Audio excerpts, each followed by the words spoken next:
hello, hello to all my uniques out there. Ndị unique unu anọkwa n'ụlọ. Uniques unu anọkwa n'ụlọ. Are you guys around? Come on, guys. It's question time. Question time. Come on, guys. It's Sabi today. It's Sabi today. Come on, guys. Sabi today. Where are all my uniques on the building? It's time to praise the Lord. You guys remember Agatha Moses? He said, fellow Nigerians, it's time to praise the Lord. Fellow uniques, it's time to worship the Lord. Trust Vivian, I see you, my baby. Joy, I see you.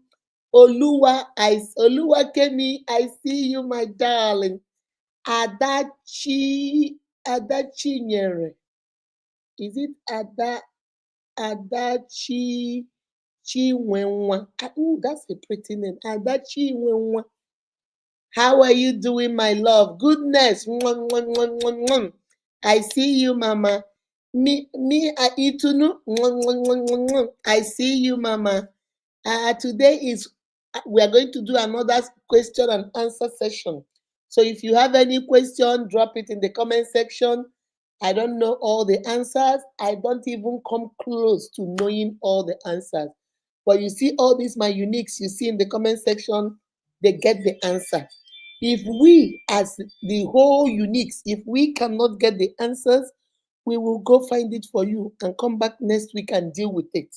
So if you have a question, something you want to share with us, when I put the link, come up, ask the question, drop. If you don't want to come and ask it yourself, drop it in the comment section. I pray I see it so I can read it.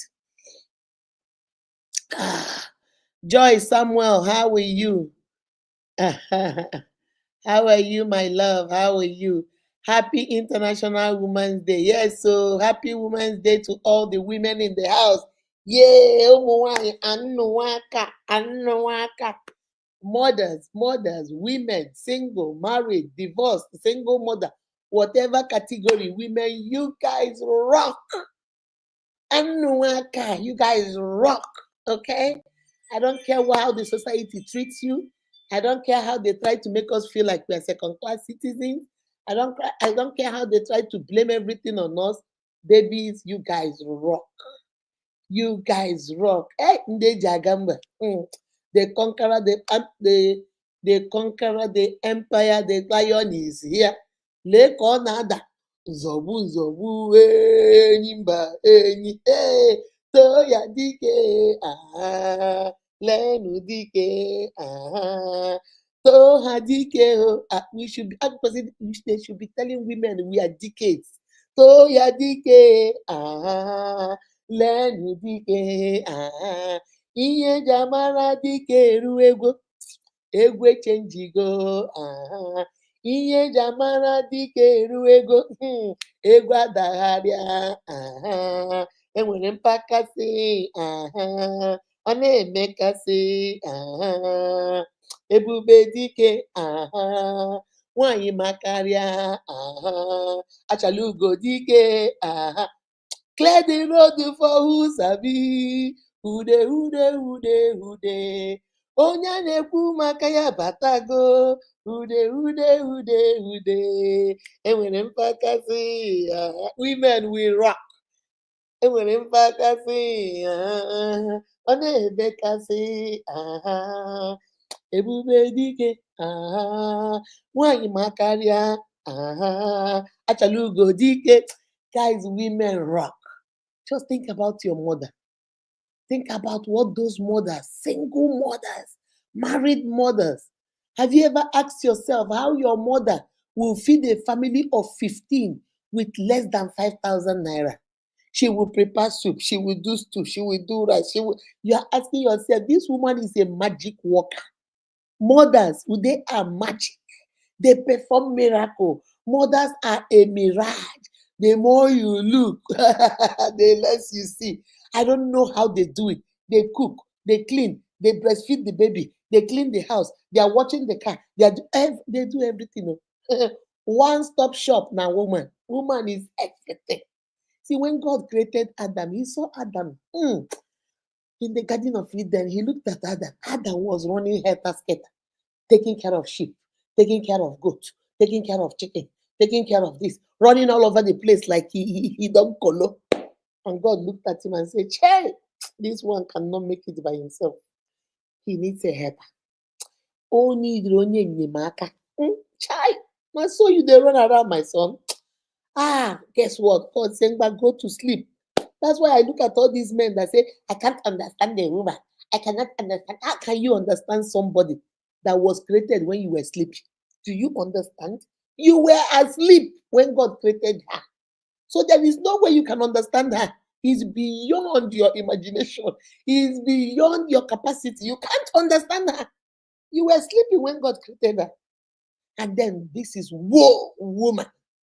And we came and we begin to help. And we became the helpers. The man is the head. Don't go struggle headship with your husband. Now he own the head. Guess what you are? We are the neck. If this neck say the head can't go this way, you can't go.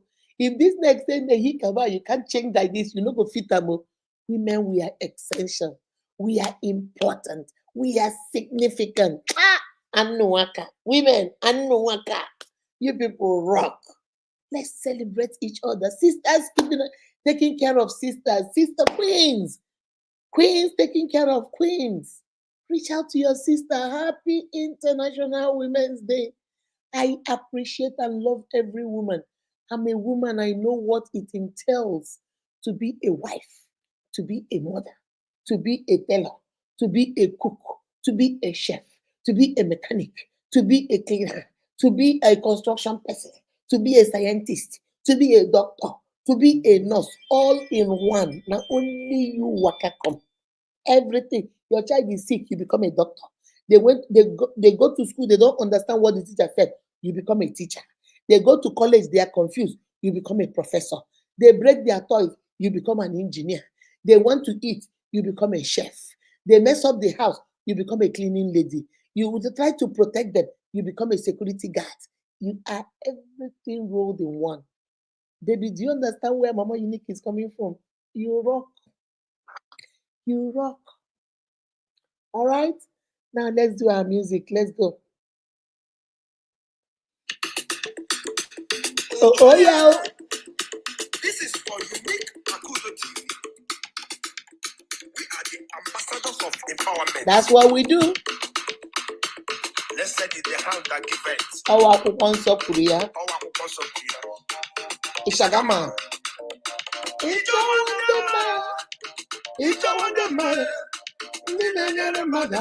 Unique Akudo. Oh no, Noma. Unique Akudo TV. Makotaniru Madu. Makodim Madu. Unique Akudo TV. I'm the Wundema. Ndoma. Yes, sir.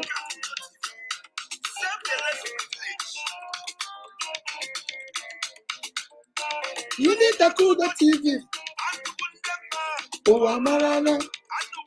Oh, Amarana. Benyero Waka. Oh, Amarana. I'm the Wunda Kanaka.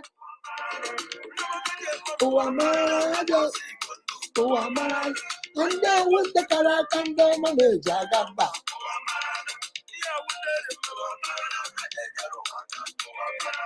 Hajabi. He happened with the Haneme.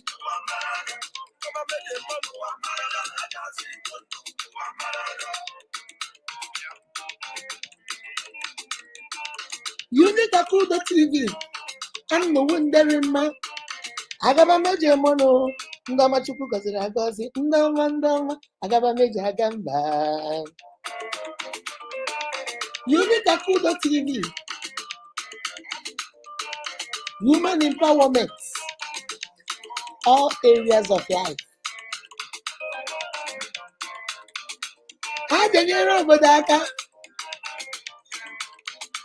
Ajagozi obodo agozi.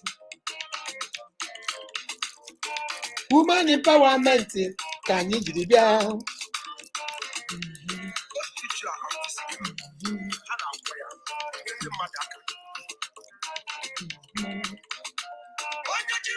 n'elu ụwa onye ruru iwe na-etu nwanne ya aja ka onye onye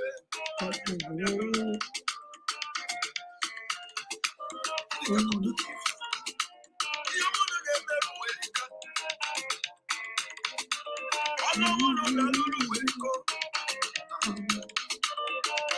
akpa ntị na-abụ ya akpa ọnụ na-ekwu ya akpa anya hụda ya ndị kebe ụlọ tv bụ ndị ọma ndị ọma ọzọ igbo ndị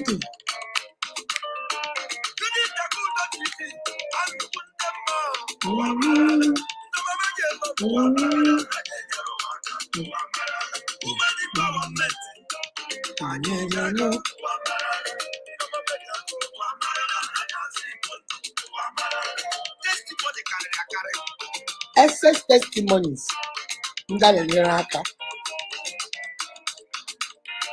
ndị kebe ụlọ tv is for women empowerment in all areas of life spiritually physically emotionally psychologically and financially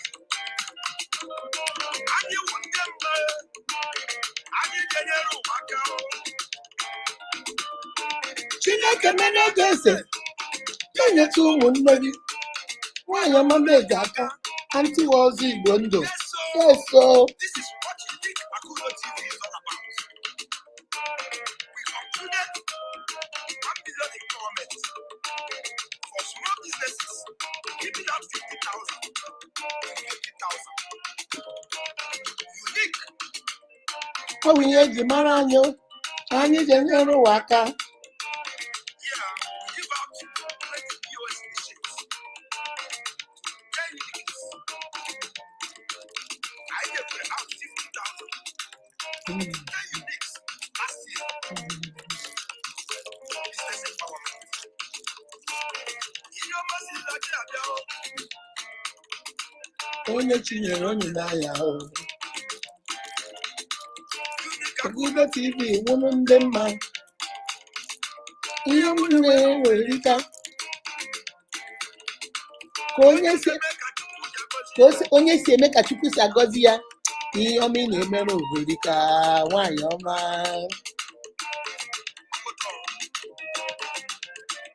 I na-enyekwa food items.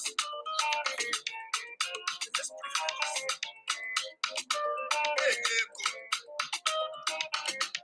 Na-ekpere ha ekpere. Because prayer without money. Prayer without money, you know what I mean, baby. Na ndị mma ụwa marala ụwa marala a ga-enyere ụwa aka ụwa marala anụwo ndị ka nna aka ụwa marala a ga-azụ Igbo ndụ ụwa marala. Ịmata unique, you will go home with a unique smile. Ịmata unique, you will go home with a unique smile. That's what we do. Hello, hello, hello to all my uniques out there. This is your favorite mama. Mama Unique is in the building. If this is your first time of seeing this, my beautiful face, you just met Dr. Mrs. Akudo Ehirim, CEO and founder of Unique Akudo TV. This is a ministry and foundation of help. This is where we empower you, not just physically, socially, emotionally, psychologically, and financially. We believe that you are not an accident of nature. We believe in our heart that when you know more, you do more. That's why we believe that when we empower you, you turn around and empower your whole generation, empower all the people behind you. Because when you know better, guess what? You must surely do better. And that's what we do here. We are just educating women, men at every level of your life. That's what we do. We educate you, empower you through your relationships. We educate, empower you through your marriages. We educate, empower you through yourself, self-confidence, knowing who you are and whose you are. You are beautifully, wonderfully, and fearfully made by God. There is nobody in this world like you. Even though you are a twin, you guys have two different DNAs. There is nobody in this world like you. You are special. You are unique and you are a wonderfully made being. All right? And you were created on this earth for two reasons. You have a reason and you have a purpose.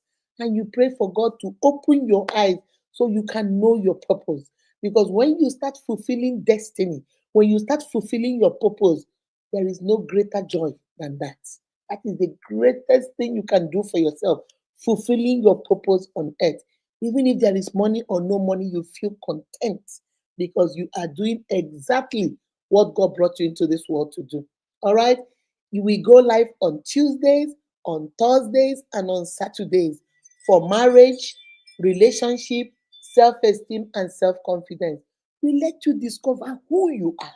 We let you know that you are special in your own way. We empower you and help you discover what makes you unique, why you're so unique. And we also help you set healthy boundaries around yourself and teach you how to let people know how to treat you. Because remember what I always tell you guys, people treat you exactly the way you treat yourself. So we teach you, we empower you so you know how to treat yourself. And then people around you will follow suit because there's no two ways about it. We teach you to understand that people cannot take advantage of you and use you, dump you, manipulate, intimidate you. Nehi kaba. Not this year. 2025, our slogan is what? Do not be deceived. Last year was no grief for nobody. This year, we not the grief for nobody, but this year, we are not going to be deceived. Our friends will not deceive us. I go marry will not deceive us. Business opportunities will not deceive us. Church will not deceive us. Fake pastors will not deceive us. Nobody's got. Now, so we shine our eyes this year. 2025 is the year for eye shining. We go see through you, see before you and after you. That's what we're doing this year. So if you're not a part of my family, some of you watch me, you comment, but you don't even follow me. Baby, what are you waiting for? You're just like the girlfriend that wants to eat my food. I'll take you on a date. I'll do everything with what you don't want to go outside with me. You don't want anybody to know you're my girlfriend. You don't want anybody to know I'm your boyfriend. Baby, kilo day now, kilo day, waiting. You are here, you're learning from us, you're listening to me, you're eating our food, our giveaways, our woto woto. It will not cost you anything to just like this video. Some of you are watching me now, but you still have not liked the video. Can you just click like and then click the next one, share? Share on your page, like our video, and then put some comments down there. And if you like what you're hearing, why don't you just give us a follow? But come and just follow us so that you will be notified every time I come live or every time I post something. Please don't just watch and share and just enjoy everything by yourself. Invite others to also come and learn like you're learning. All right. And then on Sundays, hey, I am a born again Christian. I am a born again, spirit filled, tongue speaking, Bible reading born again. So why did I say that? On Sundays is my spiritual empowerment. That's when I take a verse of the Bible or some verses of the Bible and come and share with you guys. Because I am a strong believer of what the Bible says. The Bible says, above all things. That means everything else. I give you food. I give you love. Above all things. Everything I have offered here for you. Above it, I wish and pray that you prosper and be in good health, even as your soul prospers. So God does not just want to give you food to chocolate. No, He wants you to prosper spiritually. He wants you to prosper financially. He wants you to prosper health-wise. Say, to prosper and be in good spirit, not just financially, not just through your business, your work, but also good health. Because if you do all this, you don't have good health, you can't enjoy it. And then as your soul, that's your spirit also prospers. That is your relationship with God. That's why I come on Sundays and I empower you with the word of God. So you don't just get the marriage, the self-esteem, and all this on Tuesdays and Thursdays. On Saturday, you come for question and answer, Sabi Saturday, and then spiritually, I give you nothing. So on Sundays, I also give you that. I also give you that because I want you to be a whole being. As you're prospering physically, emotionally, psychologically, mentally, otherwise, you are also prospering spiritually, financially, marriage-wise and otherwise. All right? So come and join us. If you have not liked this video, please click on like this video. If you have not shared this video, this is the time for you to share the video. Today is Sabi Saturday. Today is the day we deal with questions. Sometimes you guys send me questions or videos, then I'll come and talk about it. But nobody sent me anything. So today we're going to do what we did last week. If you have a question, you want to come in and come and ask, I'll put the link. You can come in and ask. But if you don't want to come, you're shy. You don't want people to see you. You're shy. Okay, write it in the comment section. I'll be going through the comment section, and by the grace of God, if I see your question, I will try. I will try to answer, and then let my uniques also try and answer. All right, I see goodness, good news. No, goodness, I see you. Good news. Trust, Vivian, I see you. How are you doing today? Excuse me, baby, I'm doing great. I am doing great. Happy weekend to you. Happy weekend to you. Tosin Ayo, I see you, my darling. Joy Samuel, how is your health? Baby, I am so good. I am so good. God is on the throne. I'm good. I'm good. I'm good. I feel better now. Happy International Women's Day to every woman here, every little girl here, every lady, every single mother, every single sister, every married woman, divorced woman, separated woman, to all women. We rock. At the beginning, I told you guys, we women, we rock. Huh? No play with us, so we rock. We really, really rock. Okay. Adebisi, how are you doing, my darling? I hope everybody is good. Mama Unique, you made me miss you on Thursday. On Thursday, if I tell you what happened, if I open this my mouth, goodness, I tell you what happened, you will not believe it. Thursday, we are going to have a convention. ISCA, you know what ISCA is? Imo State Congress of America. The whole of Imo State, anybody that comes from Imo State, you are Imo State wife, oh, you are married to an Imo State man, oh, but maybe you're from another state, oh. We all of us, we have a meeting all over America, all the states of America. So we always do convention every year where every Imo State indigene from every state of America, sometimes Canada, will come. We gather, we do it on Friday, Saturday, and then we all leave on Sunday. So this year, where last year, if you guys remember, I went to Oklahoma for the same convention because they moved from state to state. But this year, they are doing it in Atlanta, Georgia. And guess what? I'm one of the planning people planning for the party. So on that Thursday, we got a hotel that we are going to use for the party. So myself, my co-chair, there are two of us chairing it, myself and my co-chair, Dr. Stanley Chukwuezi, and then our president, Dr. Reginald Godfrey. So we all went to go see the hotel to make sure it is okay for people to lodge in, negotiate the rooms, how much they will take for the rooms, negotiate the banquet hall, negotiate all that. We had to go look, talk to the caterers that will cook. So it was a whole thing. I thought I was gonna be done and then come live. But by the time we were done, it was like 3 something. So I was tired. I was just tired. So that's why I didn't come live. So I hope you didn't miss me too much. Sometimes I try as much as possible to keep those days and those times, but sometimes I might run over. If it is like 2 o'clock, I would have still come live. But by 3:30, I had to still go back because I went from my work. I had to still go back and finish some finishing touch. By the time I was done, it was like 5 something. By the time I got to him, it was like 7. I said, you know what? That one is gone. So don't worry, baby. I apologize for that one. Your sister was doing a lot. Very soon, I'm going to do a little bit of jingle for that, for our ISCA. I'm going to do a little jingle for that. Adebisi, how are you doing, my darling? Eunice Awok, how are you? Eunice Luca, how are you? I've not seen you for some time. Where have you been, Mama? I've not seen you for some time. Happy International Women. Okay. Chinenye Okeke, how are you doing, my darling? My darling. Callisto Onyinyechi, how are you, Mama? How are you? Adachi Chimereze, I like that. Adachi Mereze. Chimere, that's God crowned her a king, a queen, and a king. That's a pretty name. Nandi Igbos have, every name has a meaning to it. That is so pretty. Lucy, Fanny, my sister, how are you doing, my love? How are you? Jennifer Nkiruka, how are you doing, my darling? How are you? I don't know how to say this name. Majeru.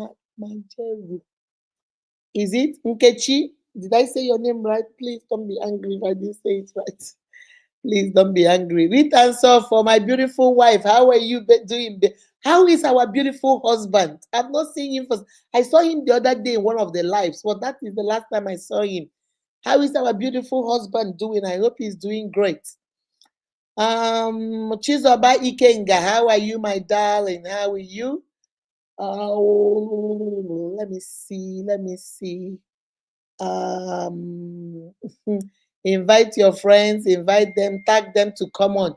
Jessica Charity, how are you doing, my love? How are you doing, my darling? Benedict, good evening, ma, and happy international to everyone. Thank you, my love. Thank you. Gift Onyinyechi, how are you doing, my darling? How are you? How are you? How are you?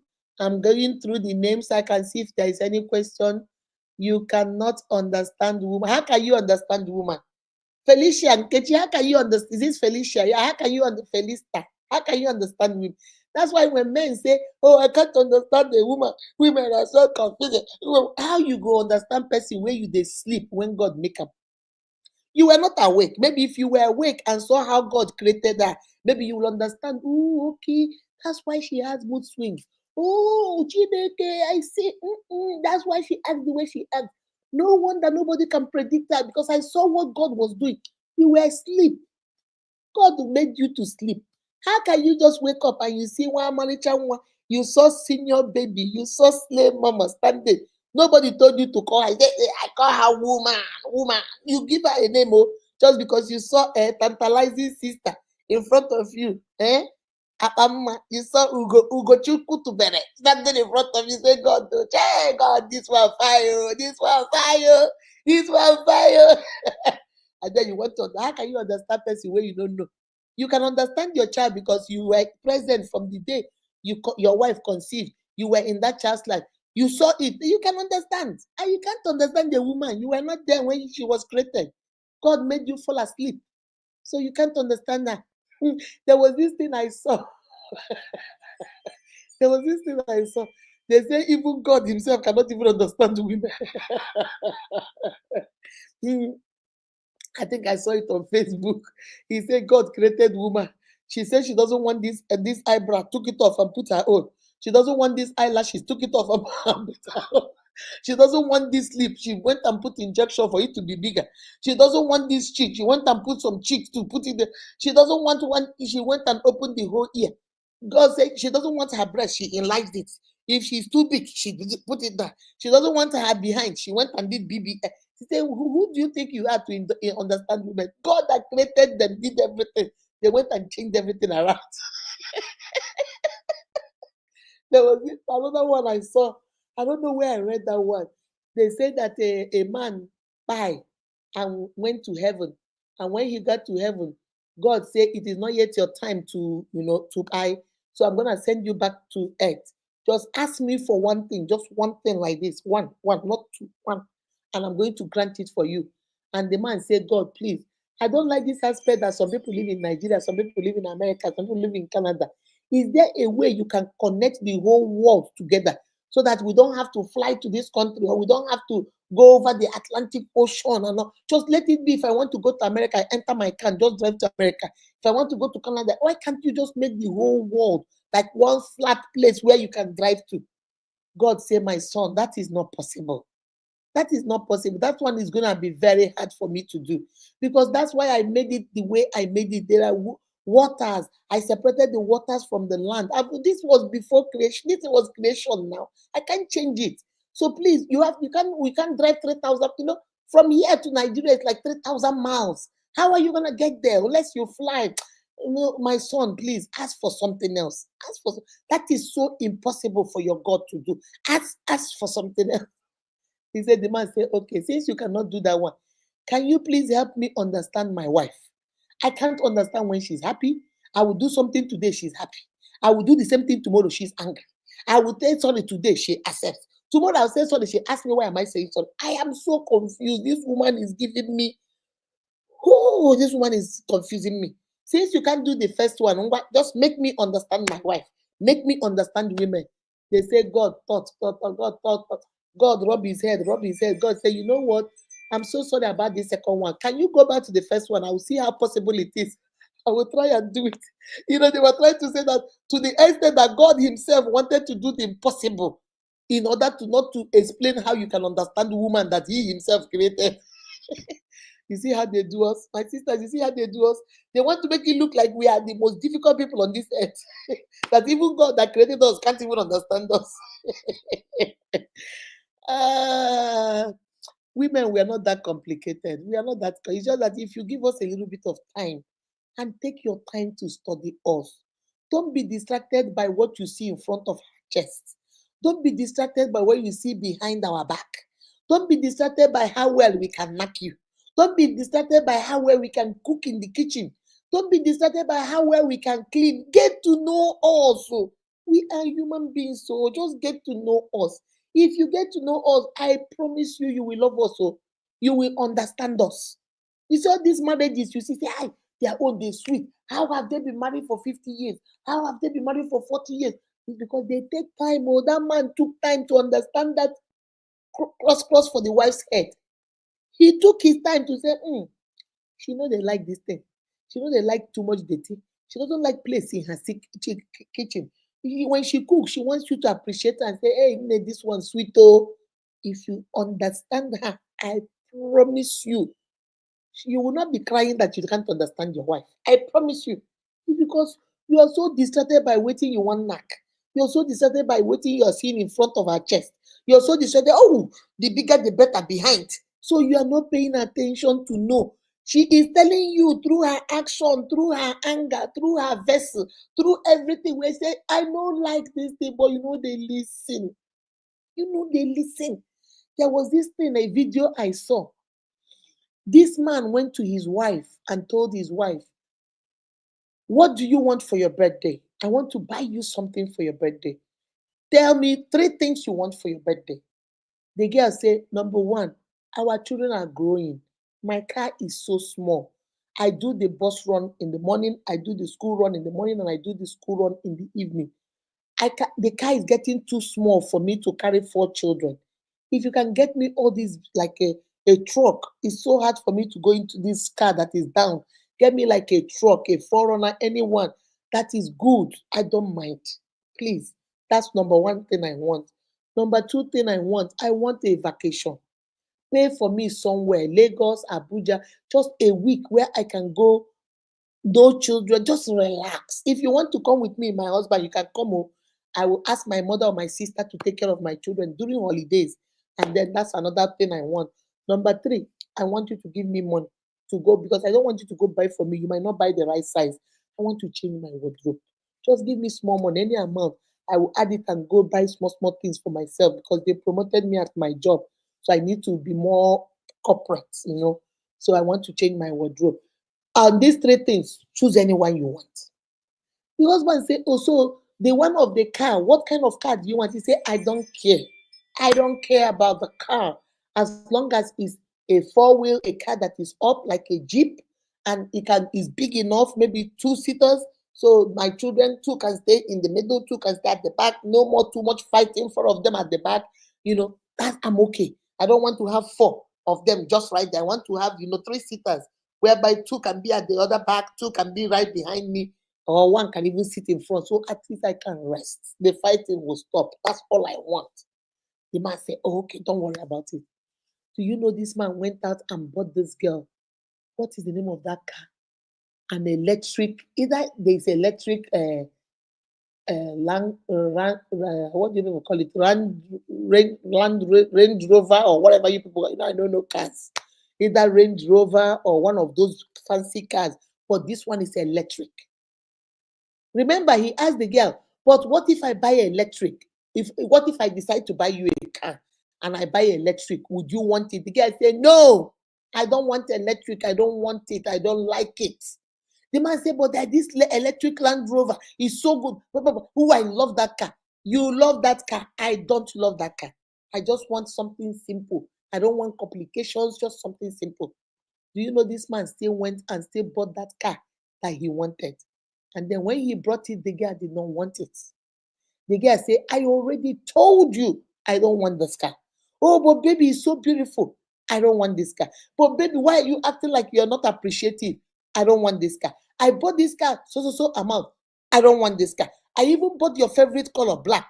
I don't want this car. I even bought 3 seaters for you too. I don't want this car. Oh, you're so ungrateful. I don't want this car. We don't listen. If that man listened to his wife and heard what she said, the man just went and bought the car that he wanted, not what the wife wanted, because he was not listening to the wife. I'm telling you, women are so simple. Now, somebody watching her will say, hey, what an ungrateful woman. Ah, women, women are so difficult to understand. Women are so difficult to. What is there not to understand? She said she doesn't want the car, and you still went and did it.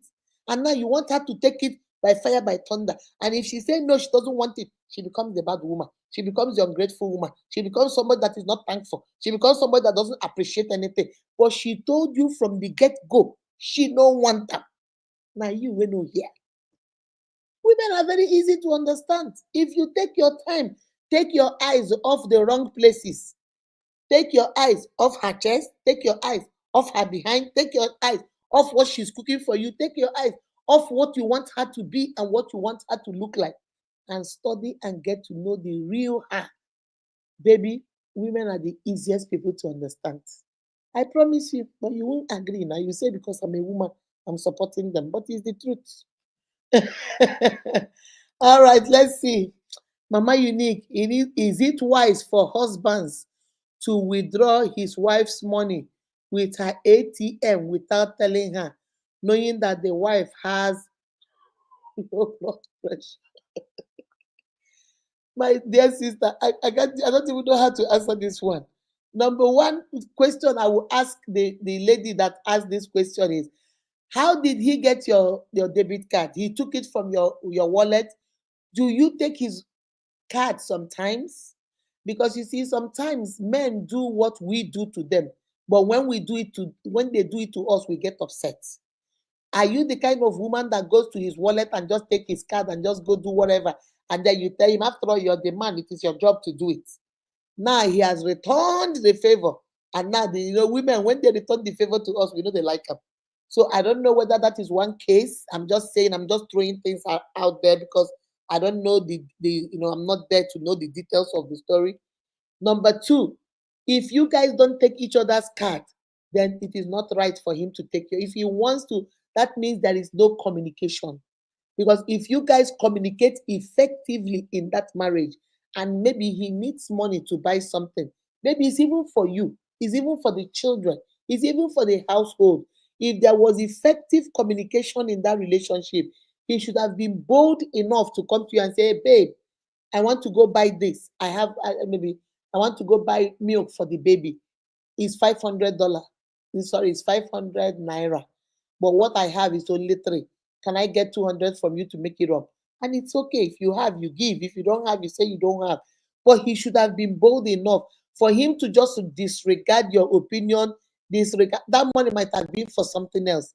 Because he saw money in your account does not mean it belongs to you. And women, there's a way women, wives, a woman will write. That's why most of us women, you might write a list now. For example, I want rice, I want beans, I want yam, I want gari, and that's all you have told yourself you're going to the store to go buy. But once you get into that market,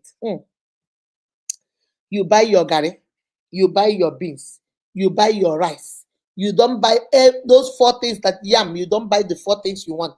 Now you look the other way. Chineke, they are selling these clothes on sale. That clothes will be good for my daughter. Oh, child. How much are you people selling? Oh, $2. Child, let me just go ahead and buy it. Please give me that dress for $2. Madam, if you take the dress and the suit for the 2 boys, that is another, it's $1. Oh, so if I get a dress for Casey and I get 2 suits, 2 suits for my son, Zion and Gucci, it will be $5. But just give it to me at the same time. Give it to me. Hey, madam, if you add one for Gatu, it's only 7. Okay, put for my husband too.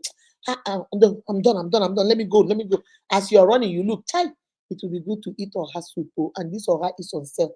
No, madam, give me oha, asam, and dry fish. You see, by the time, women, am I lying? Mothers in the house, am I lying? By the time you go home, you don't buy clothes for your children. You don't buy something to cook oha soup for the husband. You don't buy something for yam porridge. You don't buy, before you know it, you're broke. So women, we always want to save our money. Sometimes we will go to the market and say, Chai, I want to buy yam today. But why are they selling one tuber of yam 2,000? Is it because I came late?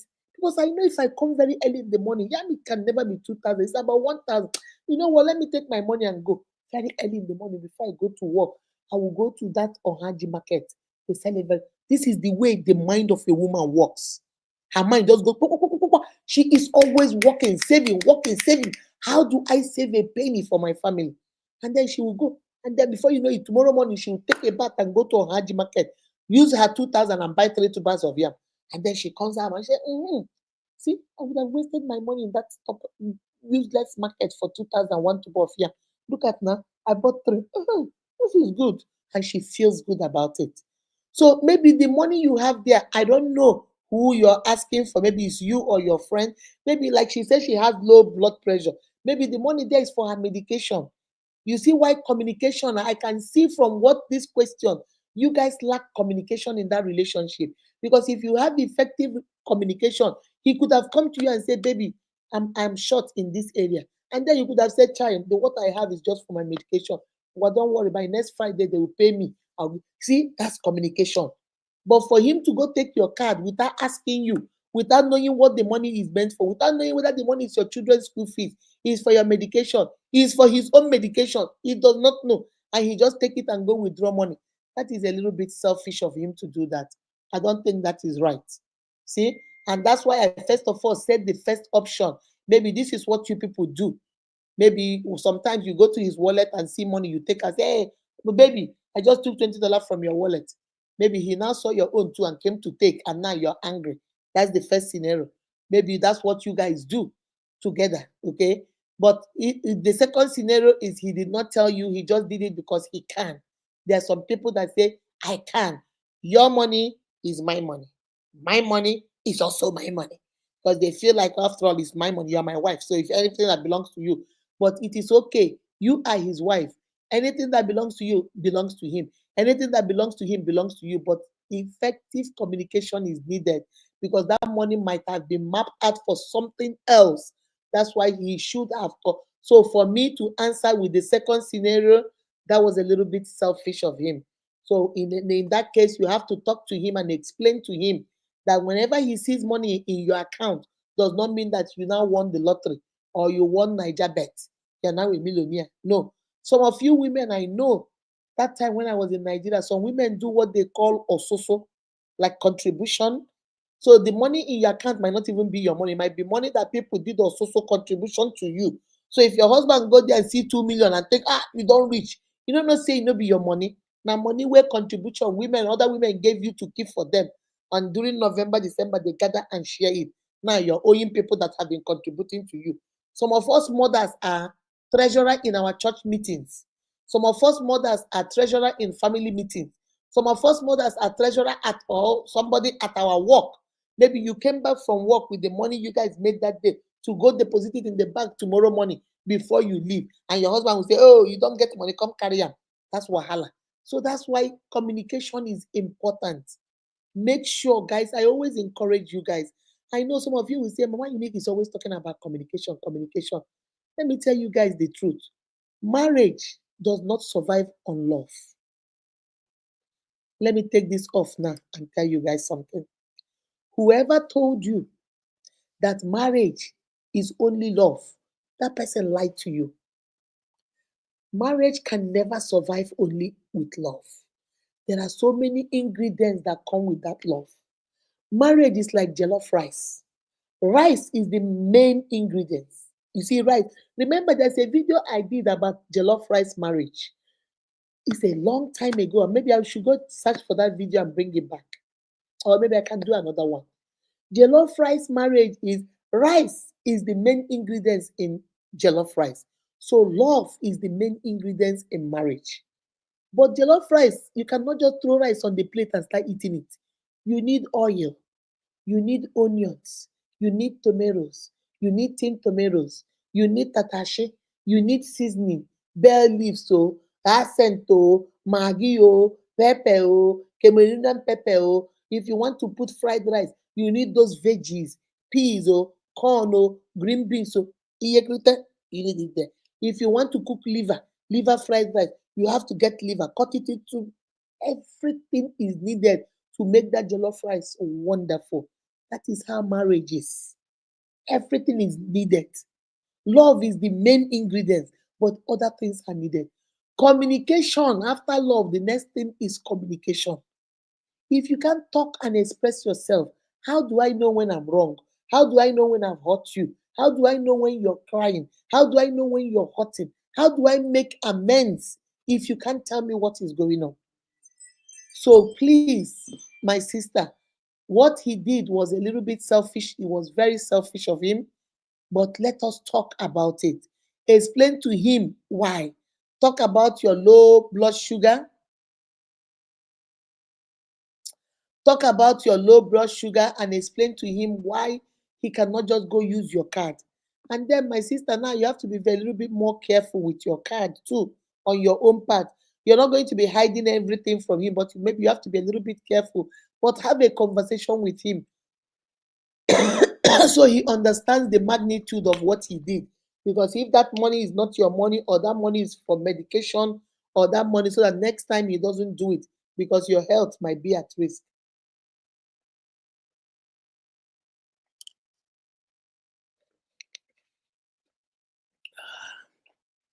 All right, that's what I'll say on that. Let me see any other question. Women are teachers, doctors, technicians. We are everything, or referee. Anything where women know they do, that thing never happen. Edith Oluchi, I see you, my darling. How are you? How are you? Taiwo Kayode, I see you, my love. Kilode Taiwo Eunice, I see you, mama. I see you. Gift Stephen Chinyere. How are you doing, my darling? Comfort, I see you. Beauty, I see you. Mommy, how can I send the request? Okay, hold on a second. I'm gonna put the link.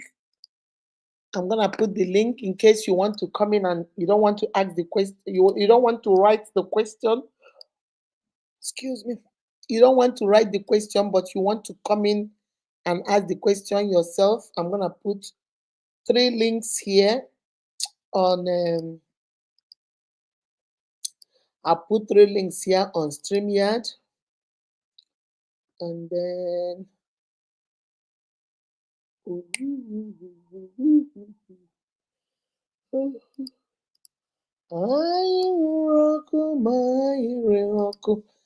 right, let me go to Instagram and put 3 2. Hello, Instagram. I see ya. I see you. I see you. I'm gonna put 3 of them here on Instagram too. And then I'm going to head on to Facebook. All right, now let me go to Facebook. I'm gonna also put 3 requests here on Facebook. So in case you want to come in and ask the question yourself. Guys, as you're coming in, please like the video. We're still on 66 likes. Let's like the video, please. I'm begging you guys. I'm begging you guys. I'm begging you guys. So I just put 3 on Facebook, 3 on Instagram, 3 on StreamYard. I'm now gonna go to YouTube and also put 3 on YouTube. Okay. So that way, if you want to come in and ask your question yourself, we don't have all the answers, but we try as much as we can to answer. Okay. Oh, I've put the questions in case anybody wants to come in. Stella, I see you.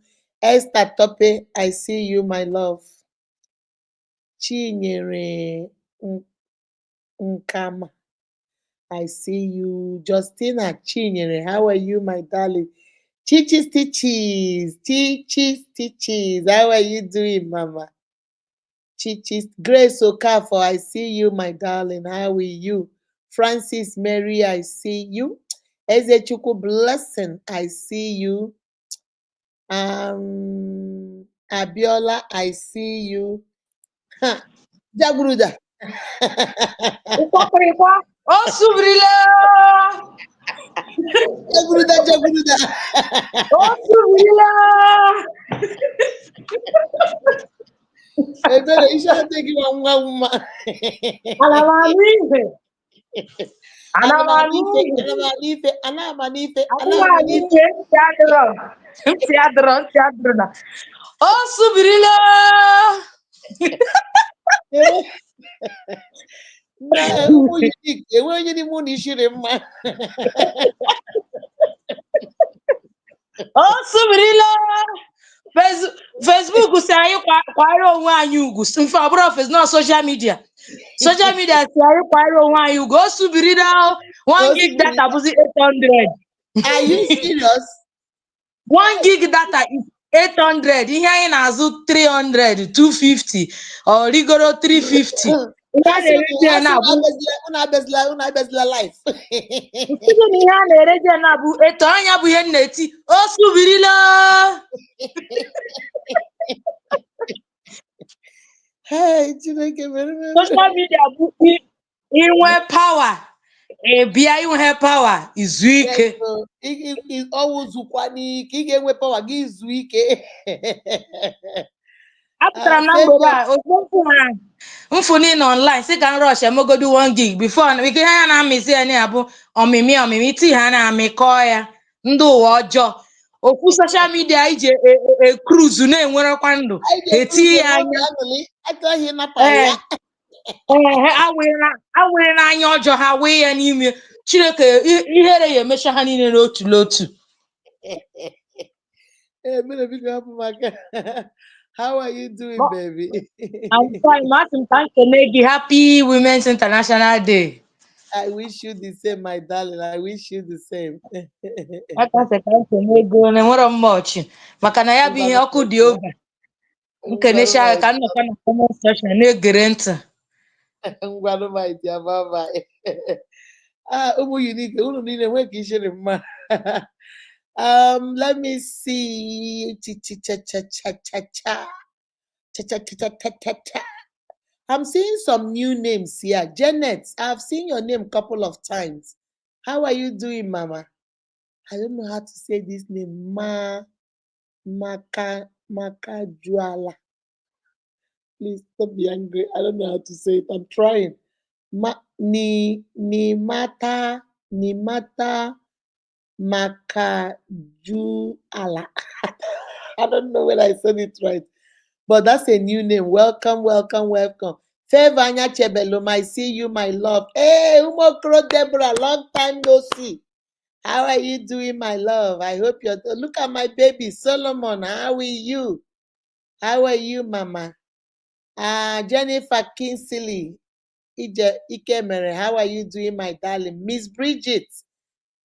Welcome, Mama.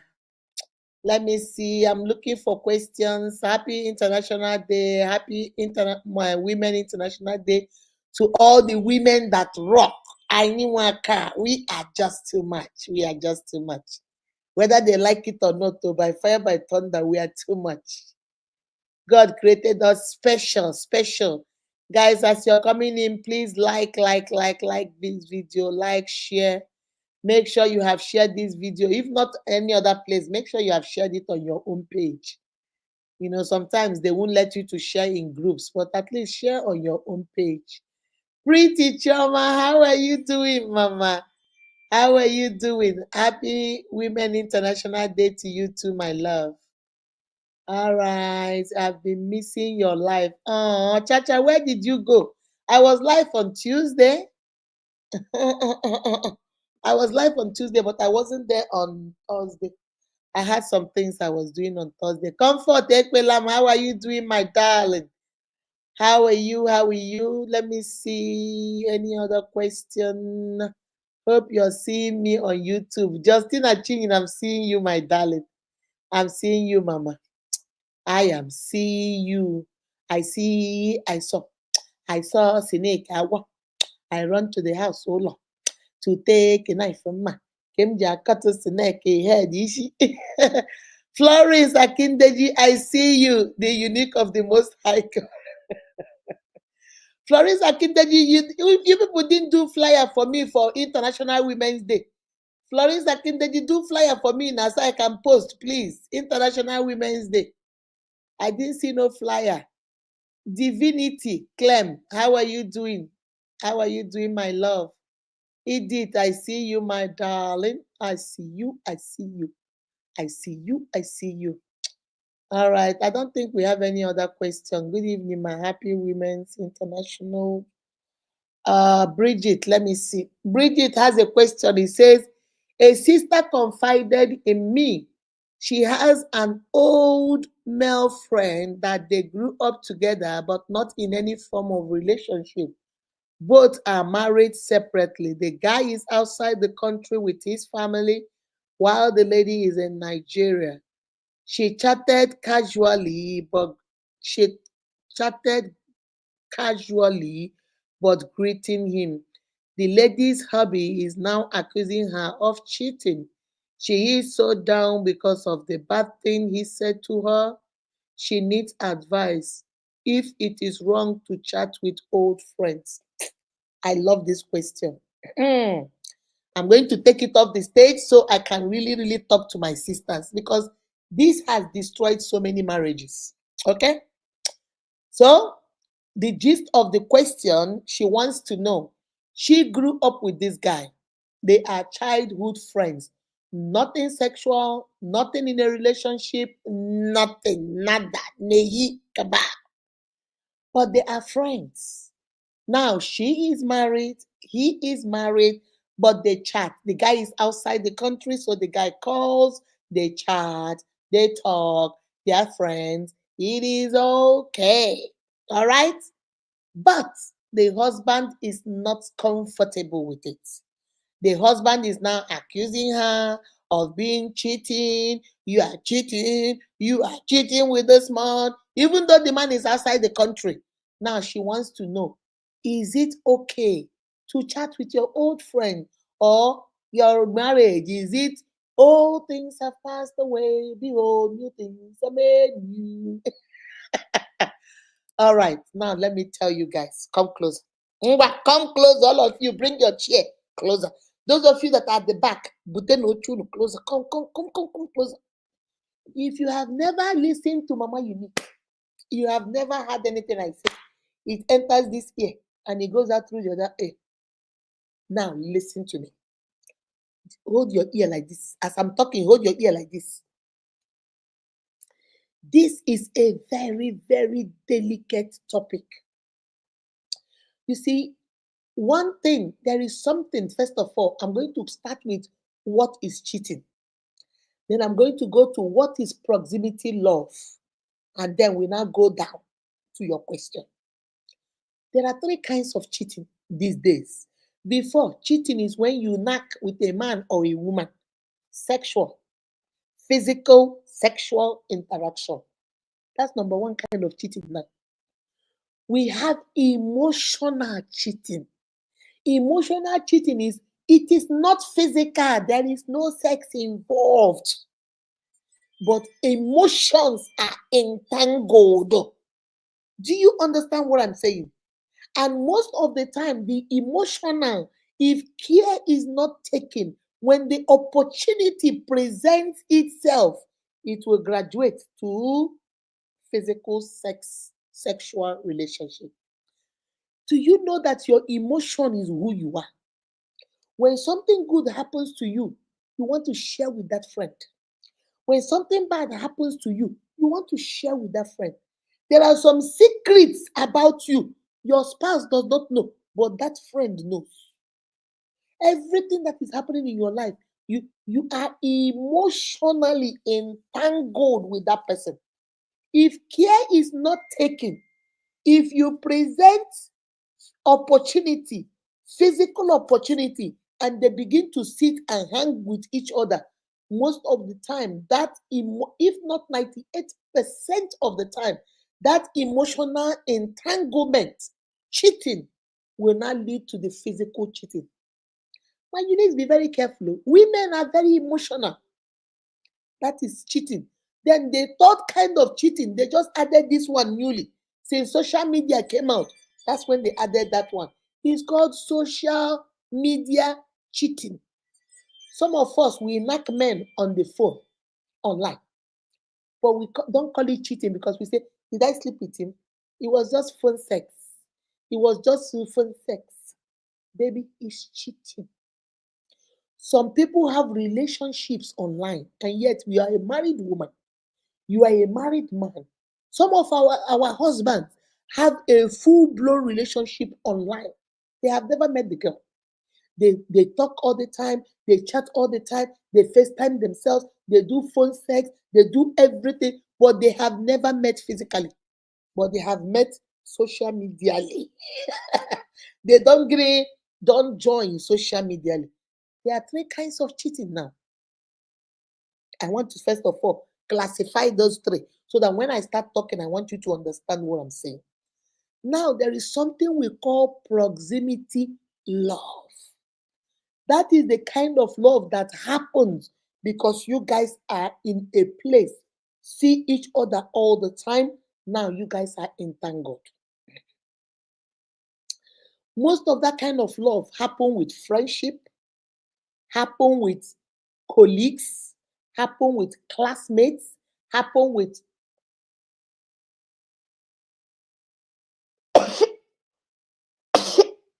excuse me. Proximity love always happens with classmates, colleagues, um, people that you hang around. Maybe this particular girl or this particular man at your place of work, you guys go to eat lunch all the time. You guys are together in a project all the time. You guys are always driving all together all the time. You guys are accountants and you're in charge of a particular project. Before you know it, if care is not taken, my uniques, I'm gonna be honest with you guys. If care is not taken, you will fall in love with that man or that woman because it's what we call proximity love. Proximity, how close you guys are. That's why most pastors, they don't like women to be their assistants because most pastors in the church setting, when they hang around with their secretary all the time, if care is not taken, the devil might make them begin to confuse it as love. Before you know it, they don't start cheating. That's why if you remember when we were young, our fathers, when you bring somebody and say, Papa, this is my friend, your father will say, God punish you there. Who is your friend? A man and a woman can never be friends. And that time when our father say it, my father will say his own in Igbo language. What can I want you to What can I want you? Because to them, they believe it is not normal for a man and a woman to hang together all the time, go hand in hand, go to the store together, greet together, play together. They believe that something will cross the line. In today's world, that's what we call proximity love. That's number two. Now, with these two definitions, now let me come and answer your question. Now, what do you think is going on in this question? A part of that girl likes the boy, and a part of the boy likes the girl. Nothing sexual. They don't have anything. But unfortunately, I think they are emotionally connected to each other. Maybe because they grew up together, maybe because of the proxy love that we talked about. They grew up together. Maybe the boy was defending her when she, you know how little children, maybe people were picking on her, and so a part of her, and there is no crime. A part of her will always have a soft spot for the man. A part of her will always be the man's friend. A part of her will always make her, always consider the man because they are friends, nothing sexual. But the problem is if the husband is getting threatened about it, maybe she should ask herself, is she doing a little bit too much? Are they doing a little bit too much? Why is the husband not part of the sister brotherhood? Your husband might not be as close as she is to the guy, but her husband should be able to talk with the guy should be able to talk with the guy, meet the guy, whatever, so that he can begin to feel, oh, this man is not a threat to me. They're just friends. Is she doing a little bit? Sometimes we don't know what we do. All she talks about is it the man, without knowing. Oh, my friend said that, yesterday my friend said, my friend said, even when I asked my friend said, my friend said, when she comes back from work and the husband is home, does she spend time with her husband or she's on the phone with the guy? See, these are questions. If she was in front of me, those are the questions I'll ask her. What made your husband begin to be threatened? Although some men can just be threatened for no reason. That's not what I'm talking about, because we know some people don't want a man around their wife. Once they see a man, you're cheating. I'm not talking about that. But I'm talking about in her own parts. Can she think, what has she done or said that maybe might not even be related, but maybe might be why the man is beginning to accuse her? Does she spend a lot of time on the phone with the guy more than necessary? When the husband comes home and she's talking with the guy, does she cut off the phone and say, hey, my husband is back, let me talk to you tomorrow? Or does she continue and spends more time with the man on the phone than with her husband? That's why the man is getting insecure. Good. Then let us say this normal, there is nothing. Let us deal with the other one, that the man is just insecure. There's nothing she can do. The man is just insecure. Maybe what she should do is take a little bit step back. She's not gonna cut her friend off. She's not gonna abandon the guy. She's not gonna stop taking the guy's phone. No. But maybe she can understand to the guy. She can talk to the guy. If this guy is her friend, this guy is also a guy who is married, so can also understand. So he can explain to the guy, hey, talking with you all the time, calling you all the time, you calling me all the time, calling me odd hours and stuff is beginning to bother my relationship. Maybe we should take a step back. Once in a while, you can call me, ask me how I'm doing, that kind of stuff, but it's beginning to bother me, because I can guarantee you, if the husband is beginning to be bothered, I'm telling you that the wife of that man is also beginning to be worried. The wife of that man is also beginning. There are these kind of friends. I don't know whether we will be honest with ourselves. There are these kind of friends we have that go a little bit too far. Maybe when you were in the university, they were your friends. Maybe you even dated them. Maybe when you were, but now you're married, they're married. But every time they come around you, they still make you feel uncomfortable. My sisters, do you guys know those kind of friends I'm talking about? When they come close to you, they still want to touch you like they're dating you. They still want to hug you like they're dating you. They still want to say nonsense in your ears. Like if you hug them now, they say, oh, you smell so good. Are you crazy, boy? No. This is a married woman. She's no longer your ex-girlfriend. She has moved on.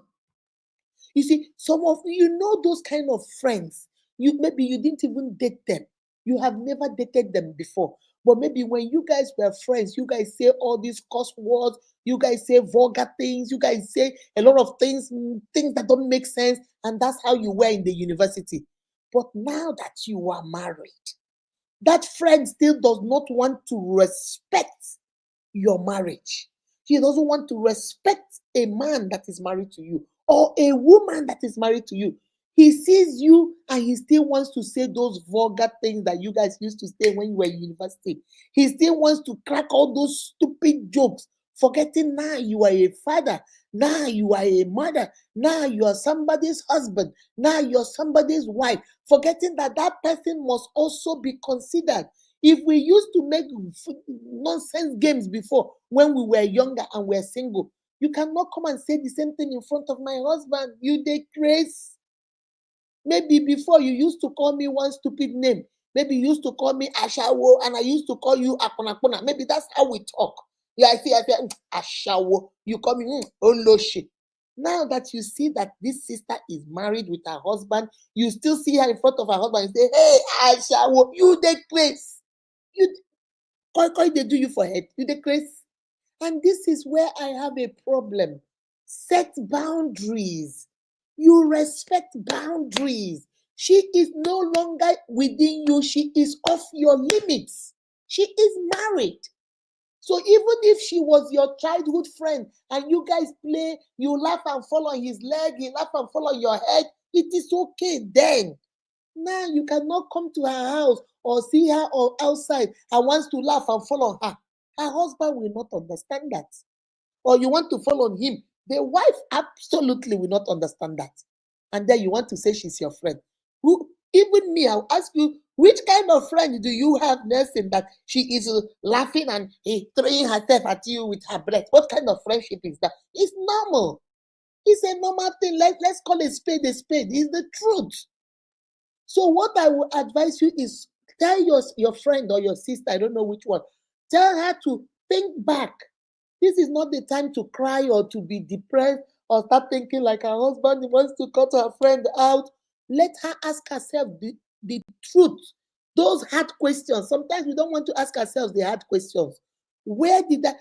Then when she has answered, okay, I never gave him any reason to think I'm cheating with this guy. I don't even talk to this guy all the time. When you have answered all that, you know now you're clear. Then you can always go to your husband and say, okay, I know this thing makes you uncomfortable, but there is nothing between me and this man. But I'll make a conscious effort to maybe limit it a little bit. Don't cut off your friend because he's your friend. But don't let your friendship also destroy your marriage. You see why I say it's a very delicate issue? It's good to have friends, because the man's wife does not mind you, does not mean your husband does not mind him. Do you understand what I said? Maybe the man is married and his wife does not care that he's talking to you from morning till night. Maybe she's a Bakomi girl, she's a laissez-faire attitude girl, maybe she's a Gen Z. They don't care. Baby, your own husband cares. He said, nehi kaba. It's not happening here. Because men are quite different. Let me tell you something. Sometimes there was something Steve Harvey said one day. Steve Harvey said that the reason why a man and a woman can never be just friends is because a woman can be your friend without ever thinking of sleeping with you, knacking you, or dating you. But that Steve Harvey said most of the time it is impossible for a man to just be your friend without trying to knock you. He might not tell you he wants to knock you, but Steve Harvey said when the opportunity presents himself and you offer yourself, trust me, he will knock you. But that for a woman, even if the opportunity presents himself, even if you tell the woman, I like you, I want you, the guy will say, no, baby, we are friends. That women have more restriction to themselves than a man. That is why they tell men and women should not be friends. Because they always want to cross the line. If you give them the opportunity, they will knock you. So for me, let her not be depressed. Let her not be angry. First of all, ask herself those hard questions. Did I do too much? Did I do too much with my friend? Maybe when the friend comes home, do you know some of us? Oh, it's our friend. Let me go out with him. I want to take him to the hotel to go eat. I want to do. And you forget that this your husband is watching you and saying, since this man came back, your character has changed. It's like, well, mama, the man will not say two things without you saying, baby, this rice tastes good. Yeah, even my friend said to them when he came that the rice tastes good. Oh, baby, this your hairstyle looks good on you. Yeah, even my friend that came, that's what he said. He said, friend. Shh, Michon, let us hear word now. Zukwani Ike, let's hear for you now with this your friend. If he, your husband, you see, before you pinch somebody, pinch yourself. If your husband brings a girl and talks to the girl all the time and tell you that, hey, this girl is my friend, my childhood friend, there is nothing sexual. My sister, will you agree? Come on now, let's be honest. Will you agree? Because you think, with me, I will never cheat on him. I can have a friend without crossing the line. If your husband bring his own friend and tell you, I can be a friend without crossing the line, will you agree? Maybe you and your friend will laugh. You will lean yourself on his shoulder, and to you, it doesn't mean anything. You don't even understand why your husband is getting upset. If another woman laugh, and lean on your husband, will you be angry? If you know those things will make you uncomfortable, can you please understand why your husband is uncomfortable? Just think about it.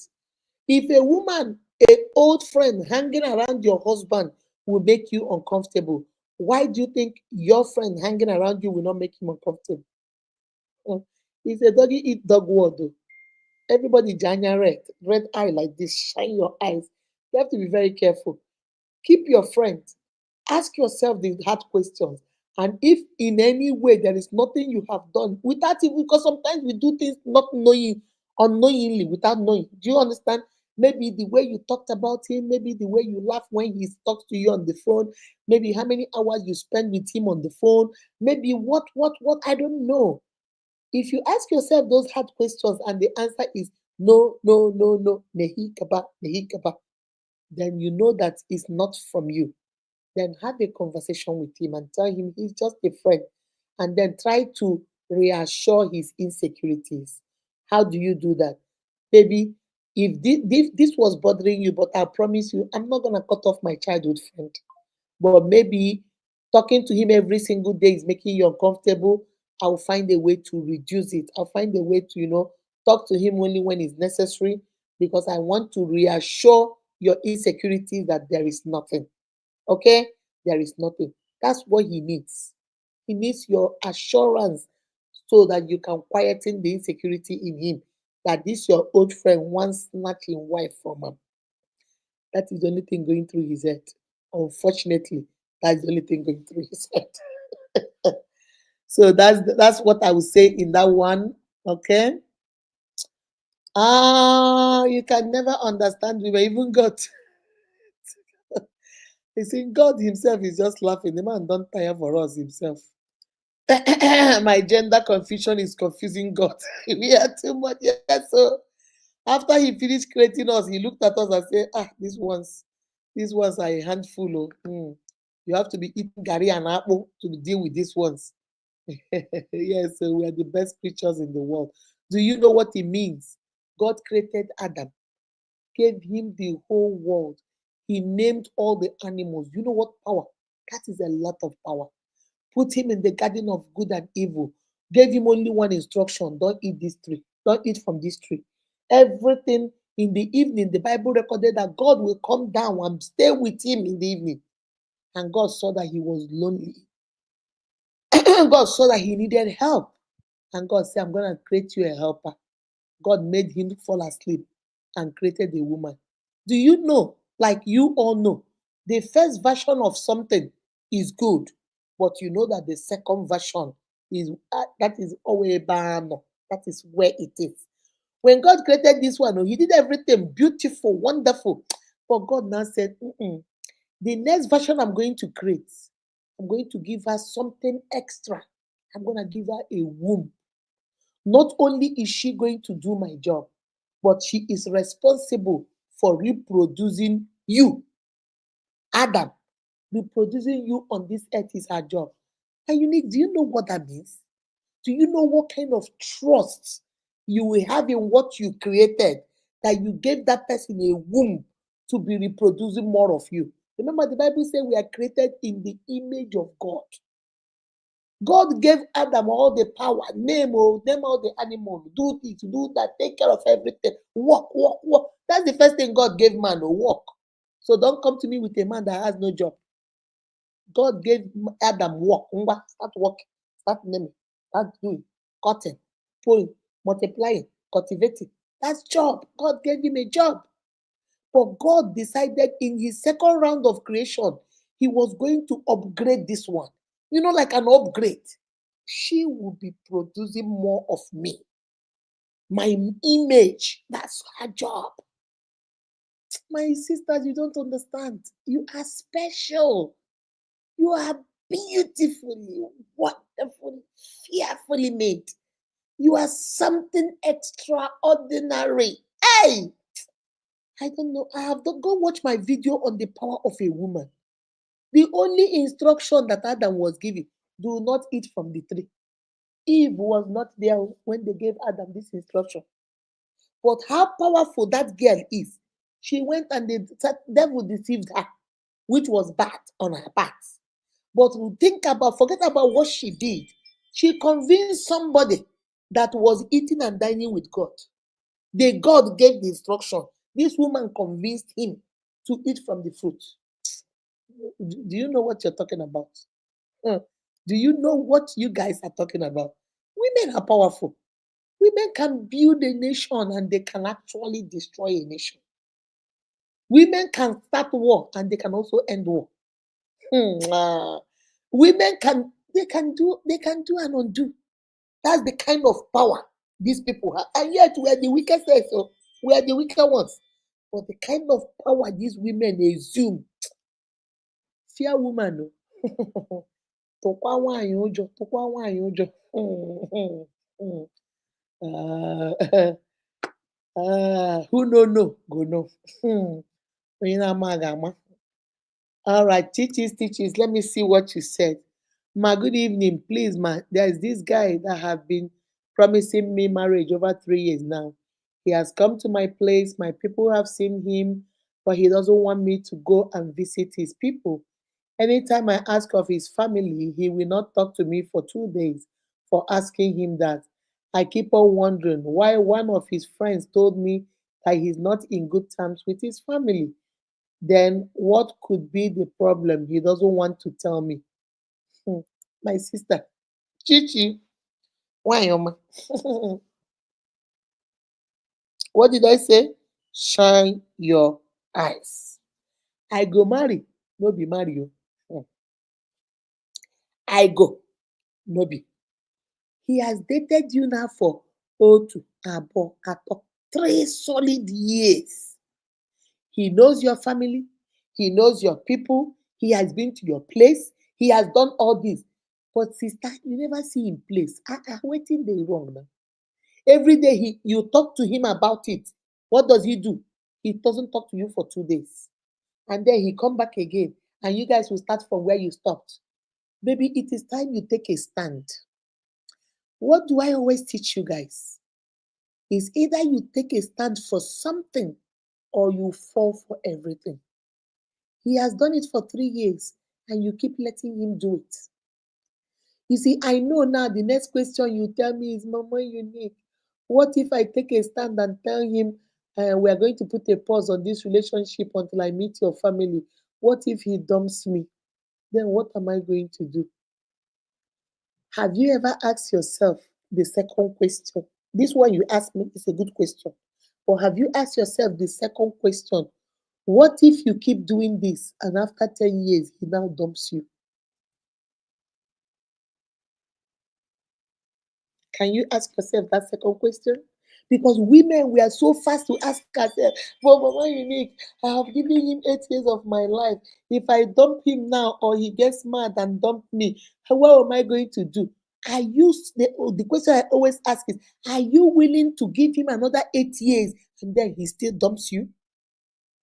Are you willing to do that? My Unique, oh God, I want to teach you guys. I want to teach you guys to know who you are. Marriage is a beautiful thing, but stop letting people take advantage of you. What you start from the beginning is how they treat you. Remember what I always tell you guys. Because when I say these things, you guys don't relate it to yourselves. Because you think it's, oh, Mama Unique is talking for somebody else. But relate it to yourself. You have let this man treat you like this for 3 years. Every time you ask about his family, shh, shh, he doesn't talk to you. He shush. He shushes you. And then after 2 days, he will come back again. You will continue. So now you don't want to talk about his family so that you can keep him. Baby, how long are you going to do that? What if, okay, his friends are now telling you he's not in good time with his family. So maybe that is why. What has that got to do with you? If he's not in good time with his family and he wants to marry you, why don't he doesn't have to be in good terms with his family to let you see his family. He can, because even if he decides to marry you tomorrow, he's not gonna come by himself. He's still gonna come with his family. Baby, I'm not in good terms with my family, but guess what? I want you guys to go meet them.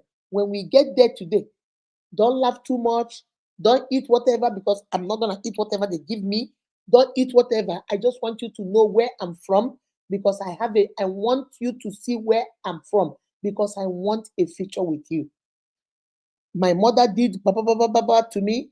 My father did blah, blah, blah, blah, blah to me. My brothers and sisters did blah, blah, blah, blah, blah, blah to me. So I am very upset right now. But because I have been with you for 3 years and you keep asking me, I'm going to take you to my family. Chicken, huh? Has nothing to do with you. He will take you there. That's my mom. That's my brother. That's my sister. That's my grandma. That's my grandpa. Hey, guys, this is the girl I want to marry. The mother will say, he doesn't talk to us, so he doesn't to come to us, so maybe you'll be the one, you know the way mothers are. Maybe you'll be the one that will make peace when you can. Yes, ma. Ma, we pray everything will be good. Okay, ma. And the man will say, "Oh, let's go. I have an appointment. We need to go. Okay, ma. Ma, thank you very much. It was nice meeting you guys. Auntie, thank you very much. Bros, thank you very much. Papa, thank you. And now that I know where you people, once in a while, I'll also come and see you guys. Okay, bye. Chikena, you are gone. But now you know that this boy you're dating, you have seen the mama. So 3 years of your life you have spent with this man. Maybe you don't live together, maybe he lives on his own, but you have been 3 years with this man. 3 years that you could have been married to somebody else. 3 years that you would have been in another relationship. If you guys married 3 years ago, maybe you would have had one child. You are just wasting it on a man that is not even willing to lay aside his grievances and make an honest woman of you. A man that is not willing to say, haven't you heard that English language? I will never do this, but I will never speak to you, but I'm talking to you because of her. I wouldn't have come to this family since I left. I will never come to this family, but I need you guys to go marry this girl. Where is his but? Where is his but? I wouldn't have done this, but because of you, I will do this. Because you keep asking, I'm so mad at them. I've not spoken to them for 3 years. But because of you, I'm going to go back there. I'm not going to make peace with them. Oh, I just want to take you to go see them. Where is his but? Where is what he's going to sacrifice for you? Love is about sacrifice. Love is not about word of mouth. Love is about sacrifice. You do things you don't want to do because of the person you love. My sister, shine your eyes. Oh, I will not tell you to leave. I don't tell people to leave. I will not tell you to cut off the man. I don't tell people to cut off. If I tell them to cut off, will I marry you? No. But I want you to start using this brain. Love with your heart and think with your head. For 3 years, every time you talk about his family, even if he's mad, he might not want to tell you. I can understand. Because some families, you are not his wife yet. So maybe he doesn't want to tell you. Maybe I'm just taking a white girl. Like if somebody has been abused in a family, maybe he doesn't want to come and tell you, oh, they abused me. He's hiding it a little bit. So he might not tell you. But he might say, okay, since I want to marry you, hey, I'm going to go get my family to come and do your marital right. And after that, I'm done with them. I don't need to talk to them. I don't need to see them. I don't want them. They can't come to my house. I'm telling you right now, but I'm just going to go there, present you, so they can accompany me to come and marry you. That's it. Where is his but? What is he sacrificing? How long is he going to take this animosity? So if he's going to keep malice with his family for the next 10 years, so he's going to leave you like a goat on a leash, like a dog on a leash, he will put you there, waiting until the day he makes up with his family. So by the time he makes up with his family and something, let's say, God forbid, 10 years after, now let's say something happens and you can't have children. Do you think he will not marry another woman and say that you're too old? Do you think he will sacrifice and say, oh, she waited for me while I was fighting with my family for 20 years. So for better, for worse, I'm going to be here with her. Do you think he's going to do that? Baby, no, he will not. He will not. Hold on a second. Hey, mommy. Yes, babe. I said Iporam. It's not Iporam. It's Iporam. Iporam. Iporam. No, I didn't call you, baby. I thought you called me earlier. Yes, I called you earlier. What are you doing today? Just chilling. Gonna hang out with Godfrey and then I have a lot of schoolwork to catch up on.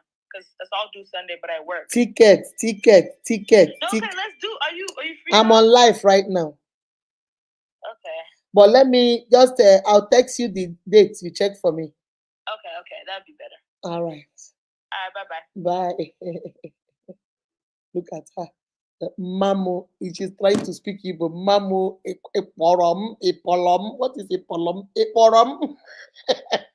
All right, guys. So, like I was saying, you know, then at the end of the day, after that 20 years, there was a lady. Let me tell you guys one story before I conclude that. This lady was speaking to me, and she told me that she used to be, I think she's an air hostess. You know, these people that follow Arik Airline. I don't know, I think they closed down. Or are they still there? Arik Airline. She used to be an air hostess with Arik. So one of those days, that time Arik was coming to America. They were coming to New York. So she followed Arik. She said she was among the flights they came to America. So in that flight, there was this Oyibo that was there. The guy liked her. So that night, they exchanged number. That night, the guy came out, took her out, they exchanged number, and from that time, the guy started calling her. They started dating. So, but the guy was, I think she said the guy was like in his 60s. He retired or something. That was his first time of coming to Nigeria. So the guy now said, I think I'm a little bit too old for you. My son, his son was in the military and he said, had he been my son was alive, I would have loved my son to marry you. And I want to date you because you remind me of my wife. But I think the age difference is a lot because the girl was like 25. I'm like 40 years older than you. So I don't feel comfortable when we go out to eat. People are looking at us like. So the man said, you know what? I'm going to give you money. Start a business. Do something. You remind me so much of my wife. So she told me, she said, Mama, you need this man. That time when money had value, the man gave her $10,000. I'm not saying naira, dollars. And said, take. I'm going to go find a woman that is around my age mate, somebody that go to movies with me, eat in restaurants with me. Go on, baby girl. Go be a baby girl. Enjoy your life. Do something. And she said the man broke up with her, blocked her. She couldn't reach the man anymore. So she now was asking herself, what am I gonna do with $10,000?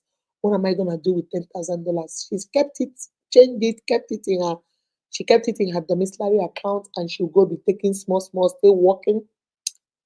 And then one day she met this guy. Ooh, this guy swept her off her feet. Ooh, I love you past my mama. You're the only sugar peri peri in my tea. You're the only skin on my body. You're the only hair on my hair. The only bugger in my nose. The only teeth in my mouth. The only earwax in my ear. So she fell in love. And then with time, she trusted the guy. So after about a year, she now told the guy this story the guy was like, oh my God, I'm into printing press. I print things. I work for my boss. I know how to do it. If you can get that money, let us get our own place, our own printing press. You be my partner. We work together. You still be doing. Then after some time, you join me. And the girl was sold. You know how they sell us now. Women, any little thing you don't sell us. She was sold. She took the money, but she was smart. She said she kept about 5,000. She has been using some, so she had about 8,000 left. She gave the guy $5,000 from her money and said, go buy the machine, start your own, and let's go from there. The boy started. Before you know it, these young boys, he will have packaging, presentation, doing brochures, doing this, getting contracts here and there. Before you know it, he was supplying to schools, blah, blah, blah, and the boy started making it. She said, Mama Unique, I noticed that the more money he made, the more distant he was with me. He wasn't coming close anymore. I started noticing, women we know. Forget about this thing. They say, I did not know, now lie. You know, when your man change, when your woman change, unless you never knew them, maybe you didn't pay attention. If you pay attention and know who you are in love with, you know when they have started change. You will know. Their behavior will tell you. So she said she started feeling like something is changing, something is not right. She will confront the boy. The boy say, I am busy. I am busy. Don't you see all these contracts? It's just me.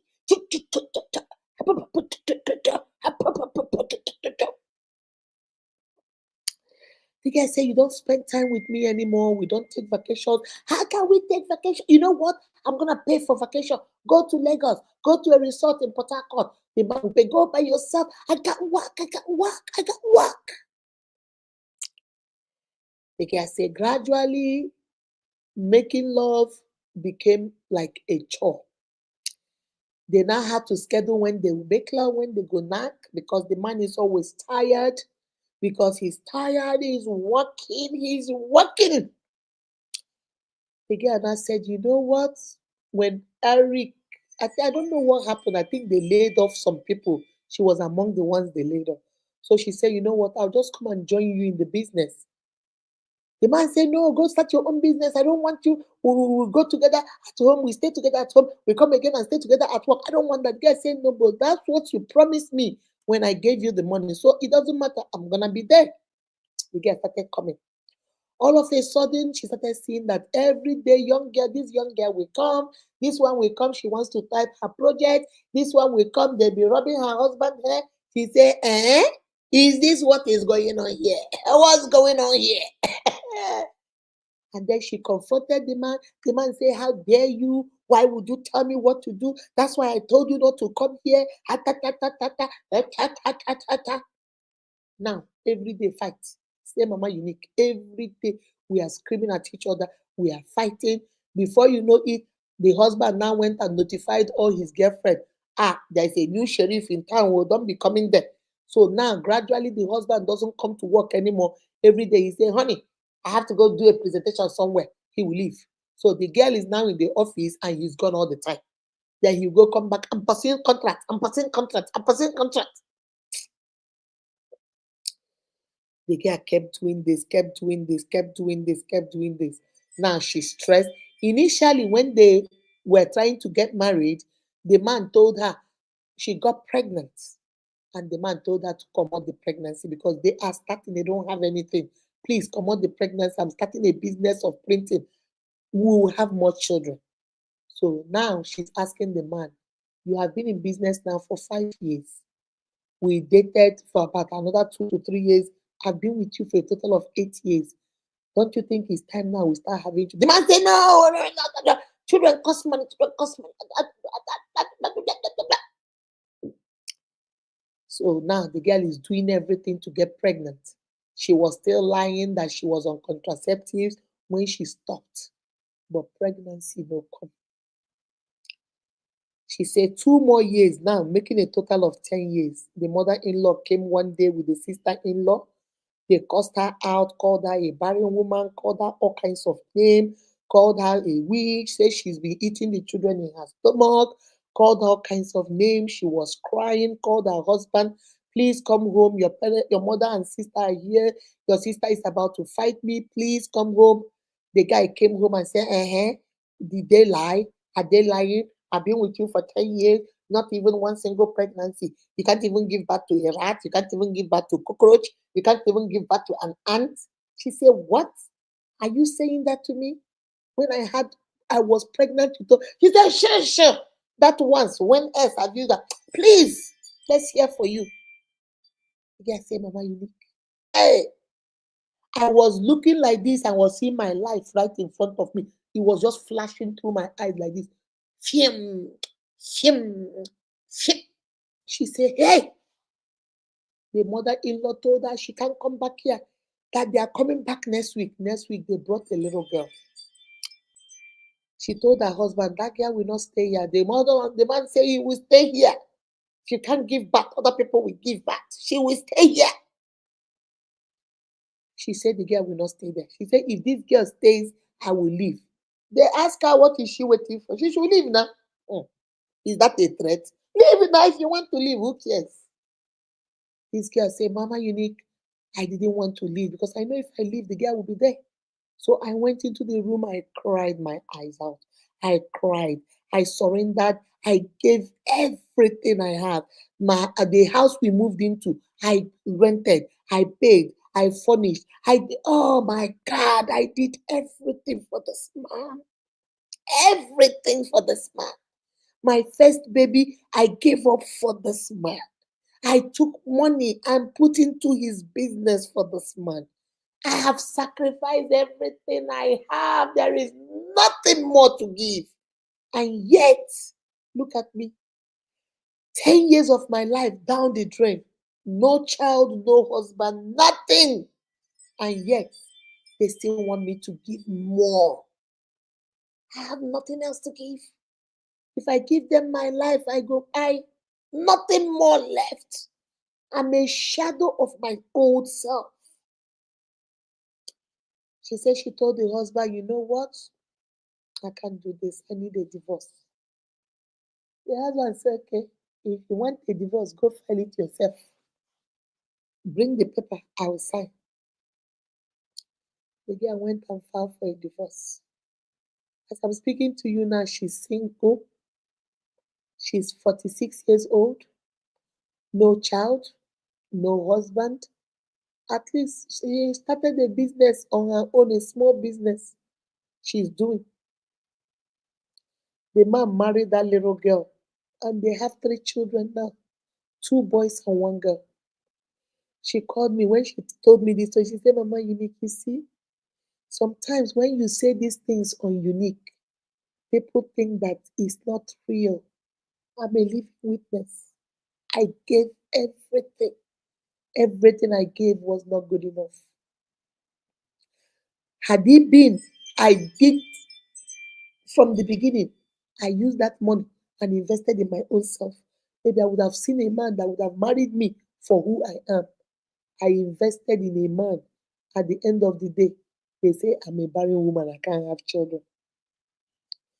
And Unique, I tell you guys this story not to scare you. I tell you guys this experience is not to make say, oh, men are bad, women are bad. No. I tell you these stories because I want to open your eyes. Know what you want and teach people how to treat you. If you want them to treat you like a queen, treat yourself like a queen. If you want them to treat you as somebody important, treat yourself as somebody important. Don't let them treat you anyhow because you are treating yourself anyhow. Please, this man should tell you is either he takes you to his family or he should tell you why he is angry with his family. Maybe that is the first step. When he explains to you the reason why, not lie you, because these people can lie. Not a lie. Let him tell you the truth. Maybe you can understand where he's coming from and then find a way. You know, women with too much, you can now find a way to reconnect him and his family so that they can come and marry you. This one, he no want talk to his family. He no want even discuss about them.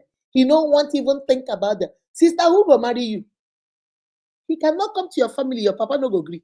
Your papa must say, my son, I've heard what you say. Go and bring your people. So if he does not want his people, don't you see that marrying you is like 2030? Which year are we in? 2025. They might marry you in 2030.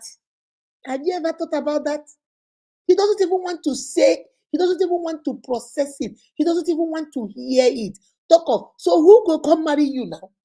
So are you willing? You've given 3 years. Are you willing to give another 6 years, another 10 years, another 3 years, another 2 years, until when he decides it's okay to talk to you about it, talk about going to bring them to come and marry you? My sister, shine your eyes. Oh. That's all I'll say about that one. Sign your eyes. Sign your eyes. That's what I'll tell you about that one, baby. Okay. No matter what, he should at least show you. He should show you now. They should show you. Is this Otunzuzo? Are we in an Otunzuzo? You know, Otunzuzo is where the more you look, the less you see. Secret society, that's where when they tell you before you come, you turn your back, you turn your front, you cover your head. Is that what we are doing here? This is a relationship. This is not a situationship. This is a relationship. Okay? Why do men deny their girlfriend of 2 years when they are pregnant?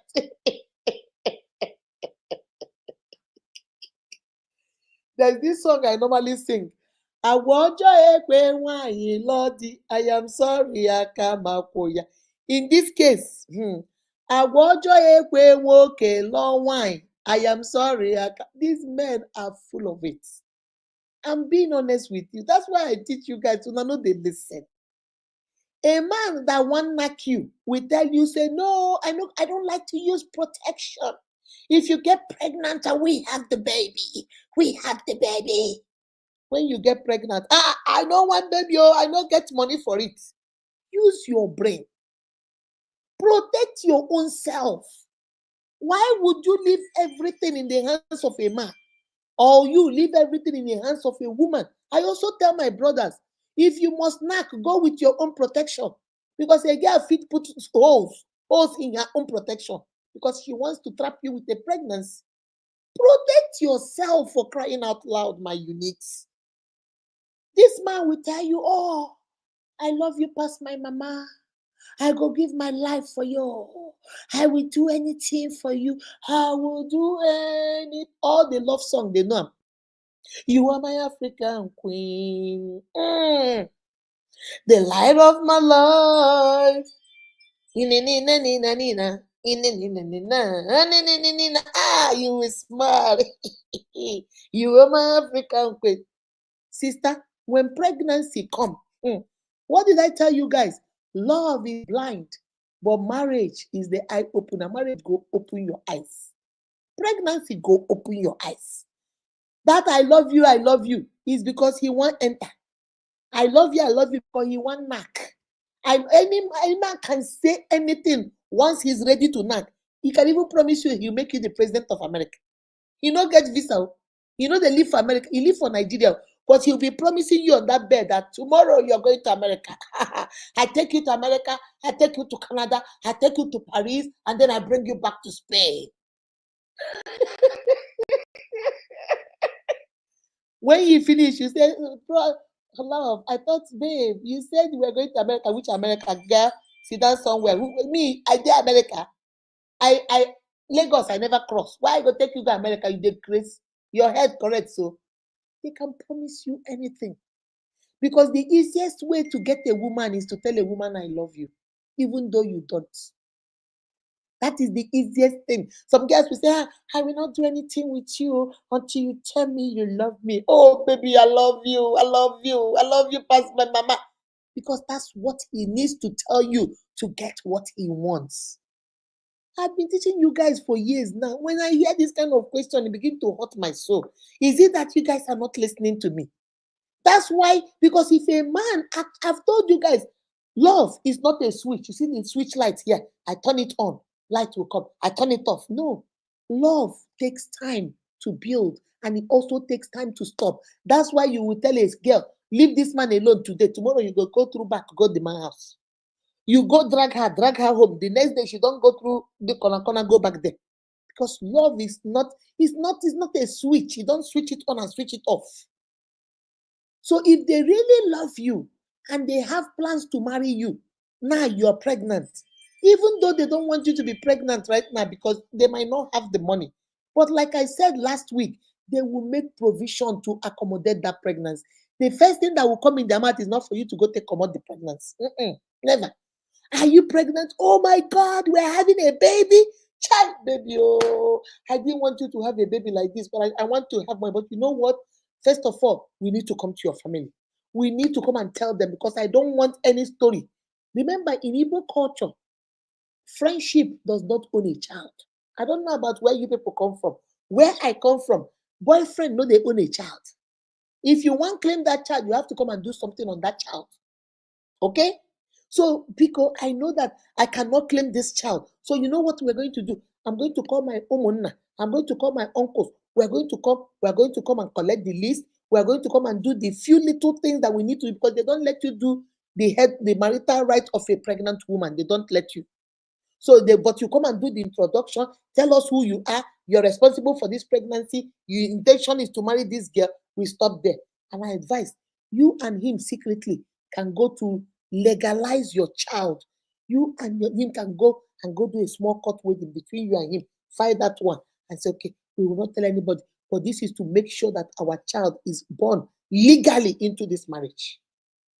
That is how a man that loves you thinks. Okay? Now, I don't have money. So I will go out and hustle. Or if you guys were living together before, we are still living together, but I will double my hustle. Because I want my child to be okay. Double your own hustle too. Or we didn't plan it this way, but if you lay down now we cause this one. No, but I told you guys, children there for heaven, they do apankolo pankolo apankolo pankolo udumo ogele udumo. You went and brought them. They didn't ask you to bring them. You and him went and brought them. Then the man will step up. Come on, boy. Put on your big boys underwear. The answer is not, I am not responsible. Now they start lying. I am not responsible. After all, you have been going with Chinda. How am I sure Chinda is not the father of your baby? I saw you with Dennis the other day. How am I sure Dennis is not responsible for your baby? That's your boss. The other day, your boss brought you back from work. How am I sure that your boss is not responsible? Talking like a child. Because they never loved you. Love is deeper than being fond of somebody. Somebody can be fond of you without loving you. Somebody can be attracted to you without loving you. Somebody can care for you a whole lot without loving you. Love is a different level. Love is kind. Love is patient. Love is sacrificial. Love is give and take. Love does not hold error of wrongdoing. Love forgives. Love is kind. Love forgives.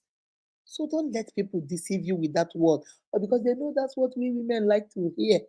Once we hear love, you know how they say, money for hand, bag for ground, omoge you fine. Oh, now for we women, our own is not money for hand.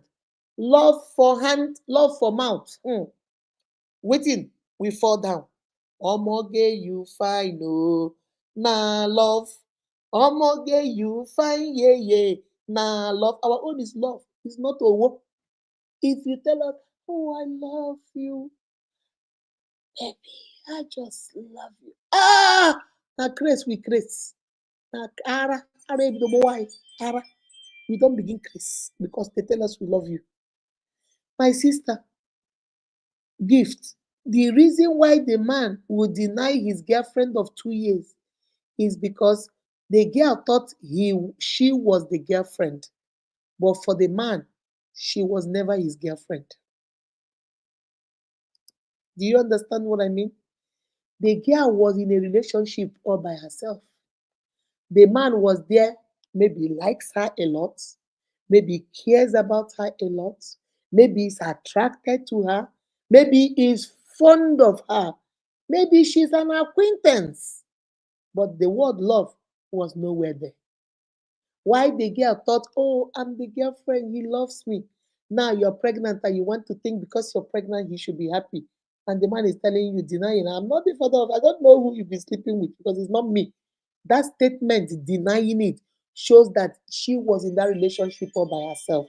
The man never considered her as the girlfriend. I tell you guys, no, they listen to me. Don't jump into sex first. Don't jump into knacking first. Take time and get to know, does this man even love you? Is this man willing to sacrifice for you? Is this man patient with you? Is this man kind to you? Is this man sacrificial to you? Is his love sacrificial? These are things you should look for. When you're in need, does he step up? When you want something, does he step up? He doesn't have to provide everything. He's not your father.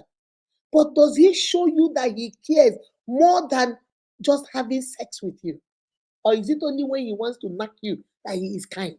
Because he won't enter. But once there is no knocking, he is the meanest person God created. Don't be too. The problem is we're in a hurry to be in a. That's my girlfriend. That's my girlfriend. That's my best friend. When you can I have a boyfriend? Not only you, Sabi. You think I'm in a relationship. I'm in a relationship. Baby, you're not in a relationship. You are in a situationship. You are in a situationship all by yourself. because you think you're in a relationship with the man. The man is thinking he is in a situationship. The situation is whenever I need to knock, I come to you. Whenever I want money, I borrow from you. Whenever I need data, you send it for me to be online. Whenever I want to eat, I come to your house and chocolate. If I want to drink, I come to your house and drink. If I complain I don't have money, you give me money. That is the only thing you are to him. Stop deceiving yourself. Stop deceiving yourself. That is the only thing you are to him. Or not only him, there's also some women too. You think she's your girlfriend, she's my girlfriend, she's my girlfriend, she's my girlfriend, she's my girlfriend, until you go and see that she's having a traditional wedding tomorrow. And yes, she left your house yesterday night. And you're like, eh? Yes. She was in a situationship with you. You thought you were in a relationship with her. Relationship takes two. The English people say it takes two to tango. My Bible said two cannot work together unless they agree. It's only a relationship when the two of you agree. If you're the only one in that relationship by yourself, she's my boyfriend. She's my girlfriend. He's my boyfriend. Hey, have you ever had him introduce you as boyfriend? Have you ever had that girl open her mouth and tell her friend, hey, meet Nelson, my boyfriend? Guys, meet Nelson, my friend. My classmate, I don't want, I just say classmate because I don't want them to gossip. She would like to hear and tell you, I don't want them to gossip. That's why I called you classmate. That's how he introduced you, classmate. And you're here saying, she's my lover. She's my lover. Lover call, lover me. My sister, the answer to your question, the reason why he will deny it is because he was never in that relationship for anything more than having sex, knacking, enjoying, and that's it. So now that there is a responsibility attached to that relationship, he is running as fast as his legs can take him. He's trying to deny you at every level. Deny knowing you, deny seeing you, deny dating you, deny even knowing your name, deny. Because he was never in there for the right reasons. That's the reason why. They will deny you for everything, they will deny you because they were never there for good reasons. They were there. You were just a good time girl or a good time man, and you thought it was forever. I should do it. Oh, I like that. I like that. I'm gonna do a topic on that. You were just a good time partner, but you thought it was forever. Guys, somebody write that down in the comment section. I should remember. Akindeji, remind me that topic. Send it to my WhatsApp. I will remember it and do a training on it. You were just a good time. They like to hang with you. They like to smoke with you. They like to drink with you. They like to go to the club with you. They like how you dress. You're very fashionable. So when their friends see you, they say, oh boy, now you pull this one. You pull this one. Boy, you do. See where you pull. That's why you're there. Nothing more, nothing less. That man does not love you. That woman does not love you. They don't care for you as much as you think they do. You are just there as a trophy. You are a good time girl. You're a good time boy. Now you're confusing it for is forever. No, that's not forever. That's just for good time. All right, mommy, please, what do you have to say about this situation? A couple was childless. The man told his wife that he is not getting any younger, that he wants to try having a baby with the woman's stepsister. Hey, stepsister, Zokwa. The wife kicked against it and suggested surrogacy for them since he wanted child badly, and doctor said nothing is wrong with both of them. The husband refused and threatened to divorce the wife. What would be your suggestion for this couple concerning this? Okay, let me get the question. This lady and this man are married, but they are childless. They don't have any child. They have gone to the doctor. The doctor say the lady's eggs are good. She is healthy. Nothing is wrong with her.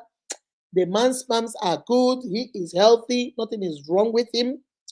But the wife, the brother, the husband wants to go marry second wife of the stepsister so that the stepsister can come and have children for him. Why the girl say no? Because stepsisters and stepbrothers is a whole different ballgame. The wife is saying no. Why don't we do surrogacy? Get the baby, put it in my stomach, and then I'll carry it. Or in vitro. That's a good suggestion. Or surrogacy. Give it to somebody else to carry for them. Okay?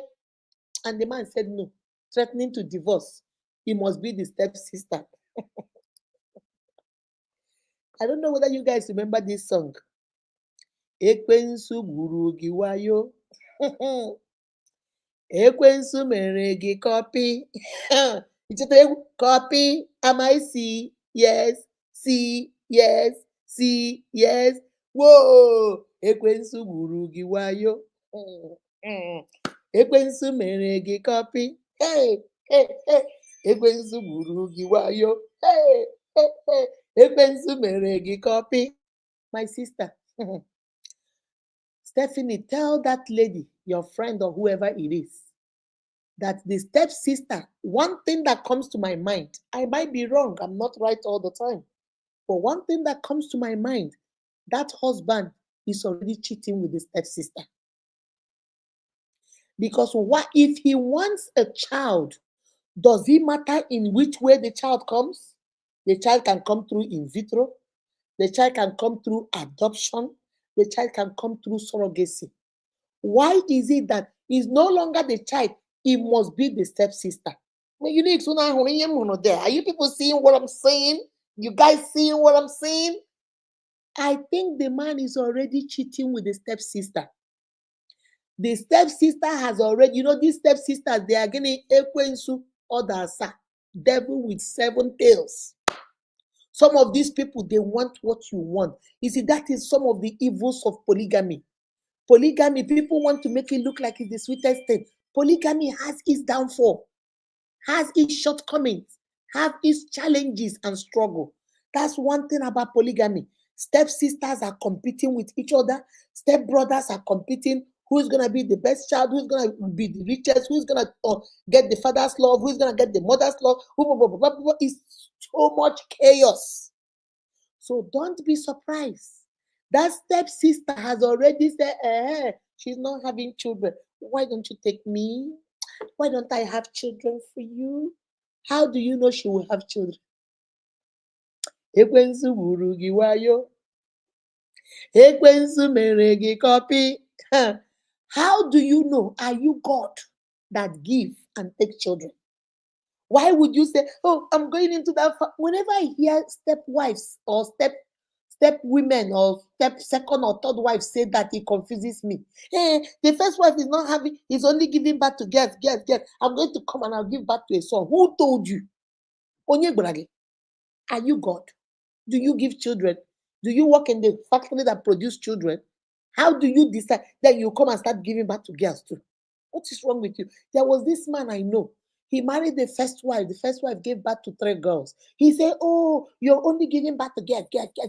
He went and married second wife. That one came and gave birth to 4 girls. He said, too much girls. He married the third wife. The third wife came and gave birth to 3 girls. How many might unique? Not be 10 girls be that. He went and married the fourth wife.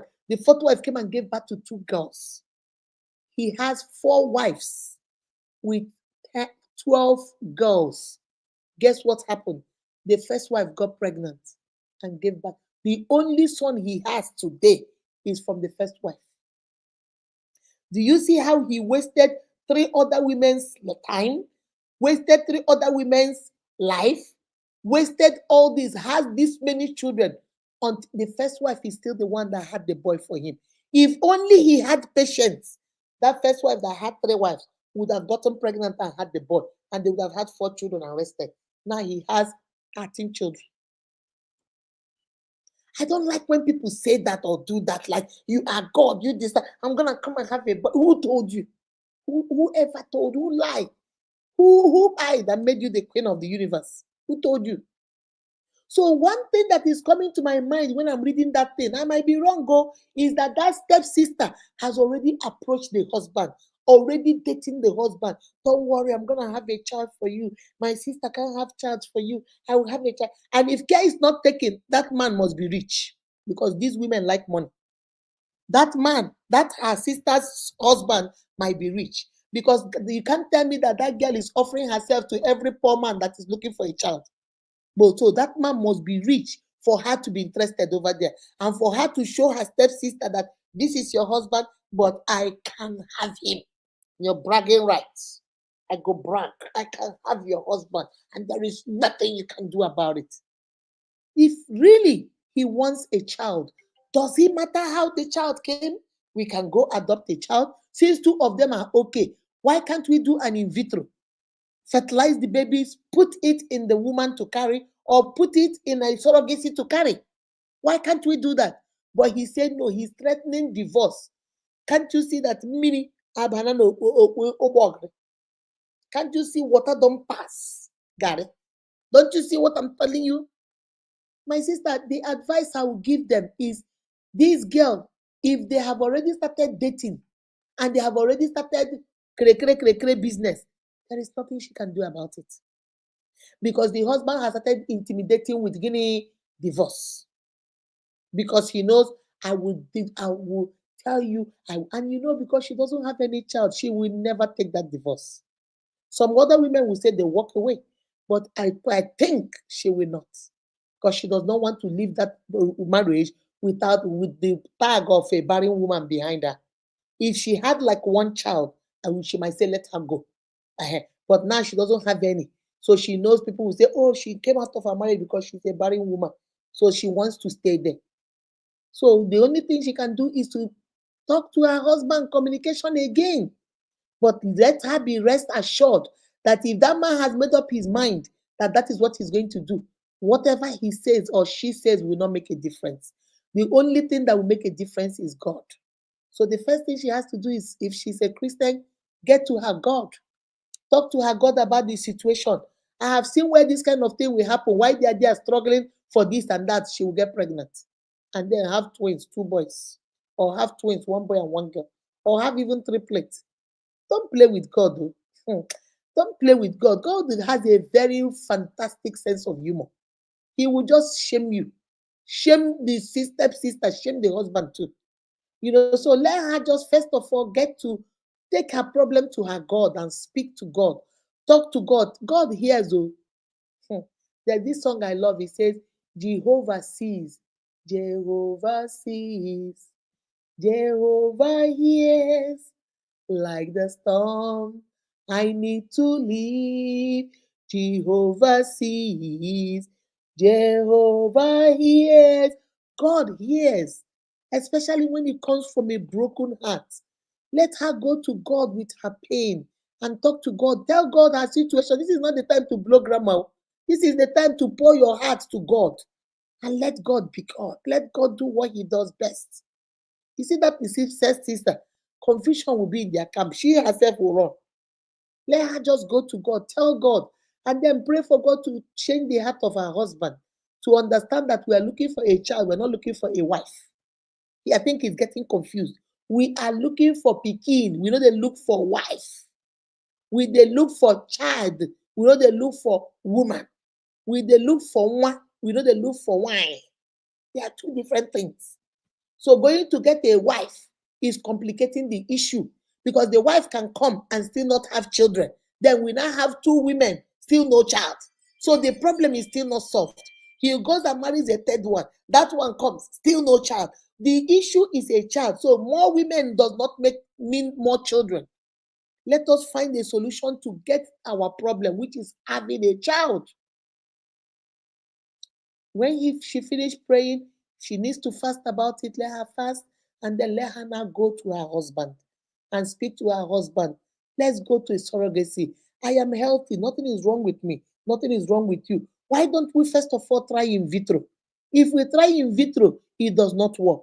And then we try surrogacy, it does not work. And then you want to marry my sister, you can go ahead and marry her. Just give me, for the sake of how long I've lived with you, for the sake of marriage, for the sake of you ever loving me in your life, give me that chance. Let's try in vitro with me. If it does not work, then we try surrogacy. It does not work. Then if you want to marry my stepsister is your God, then go bring her. Then I will know, I will hands up. I can walk away, I can stay, but give me that little room. That's all I'm asking for. And then back it up with prayers. Hopefully, your husband, hopefully, if your sister know they come, men, when they want something, they don't see big nash, see big breasts. And so their brain they go like this. Achaka, chaka, ooh, achaka, chaka, ooh. Achaka, chaka, chaka, chaka, chaka, chaka, ooh. So you'll be praying that her brain will go from achaka, chaka, ooh, achaka, chaka, ooh, achaka, chaka, chaka, chaka, chaka, chaka, ooh, and come down to calming down, calming down. That is your prayer point. My unique. Also remember this, our sister. Whoever this lady is, tonight I'm giving you guys an assignment because this one has touched me. I'm giving you guys an assignment. This night, every one of you under my voice, when you go to pray this night, pray for this lady. Tell God to touch the husband's heart. Since she is okay, the husband is okay. You see, when a woman cannot have a baby when she stands up. They have put this fear of I'm gonna marry a second wife if you don't have a baby. So now her eggs are not even relaxed for her to get pregnant. So pray for her that God will take out this pressure, this thing they are putting on her, and let God please help her, let her conceive and have a child because that's what we are looking for. If she has a child and this girl still wants to marry the husband, then Ekelaga fell back. I think they have started dating. If they're already dating, even if she likes give birth to 5 children today, the husband will still want to marry that one because the man is not looking for a child, the man is looking for a second wife. Okay, so that's all I will tell you, baby. Let us all remember her in our prayer. Let her pray. Talk to God about her thing. Let God answer her. The God that the Bible said, Elijah said, the God that answered by fire, let him be God. Let God come and answer her by fire. You know, talk to her husband when she has done her prayers. Now she's fortified. Now she's, going with power. Talk to her husband and tell her husband, let us try this.